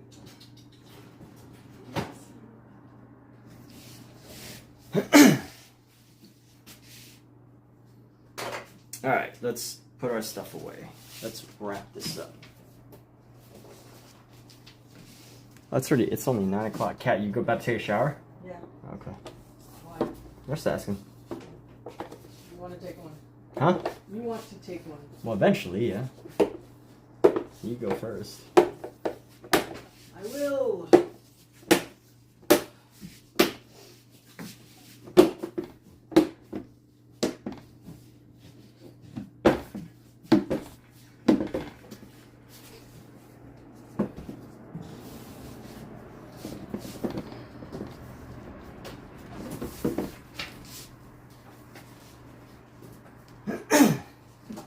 All right. Yeah, they did push the cap forward, and they, you know, they feel nice. They're pleasant to look at compared to just little bright white dots. So let's get a nice photo of this. It's hard to get these photos because it's so bright.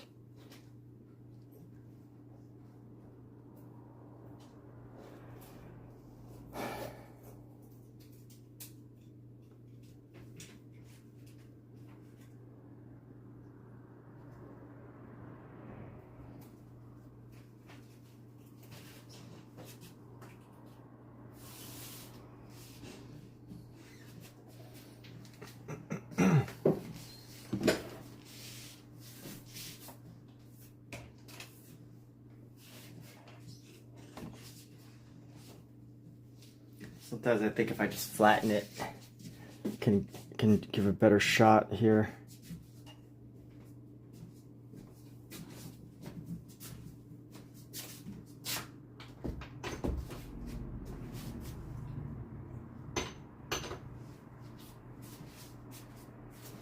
And we're gonna take one more, maybe take one more. Take one more where it's totally, where it's facing the light. Let's see.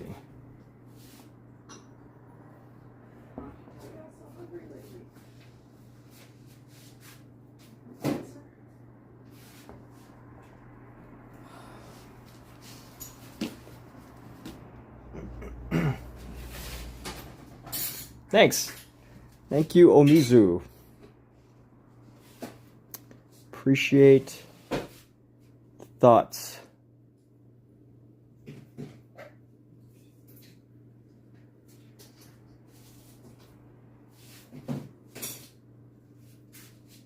All right, we're gonna do that. We're gonna do one more in shadow. We're gonna do one more painting in shadow.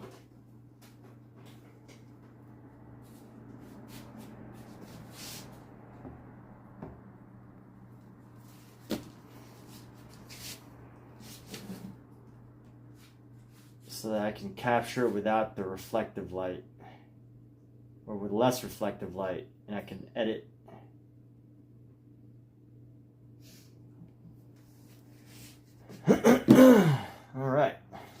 that is that for the night, everyone.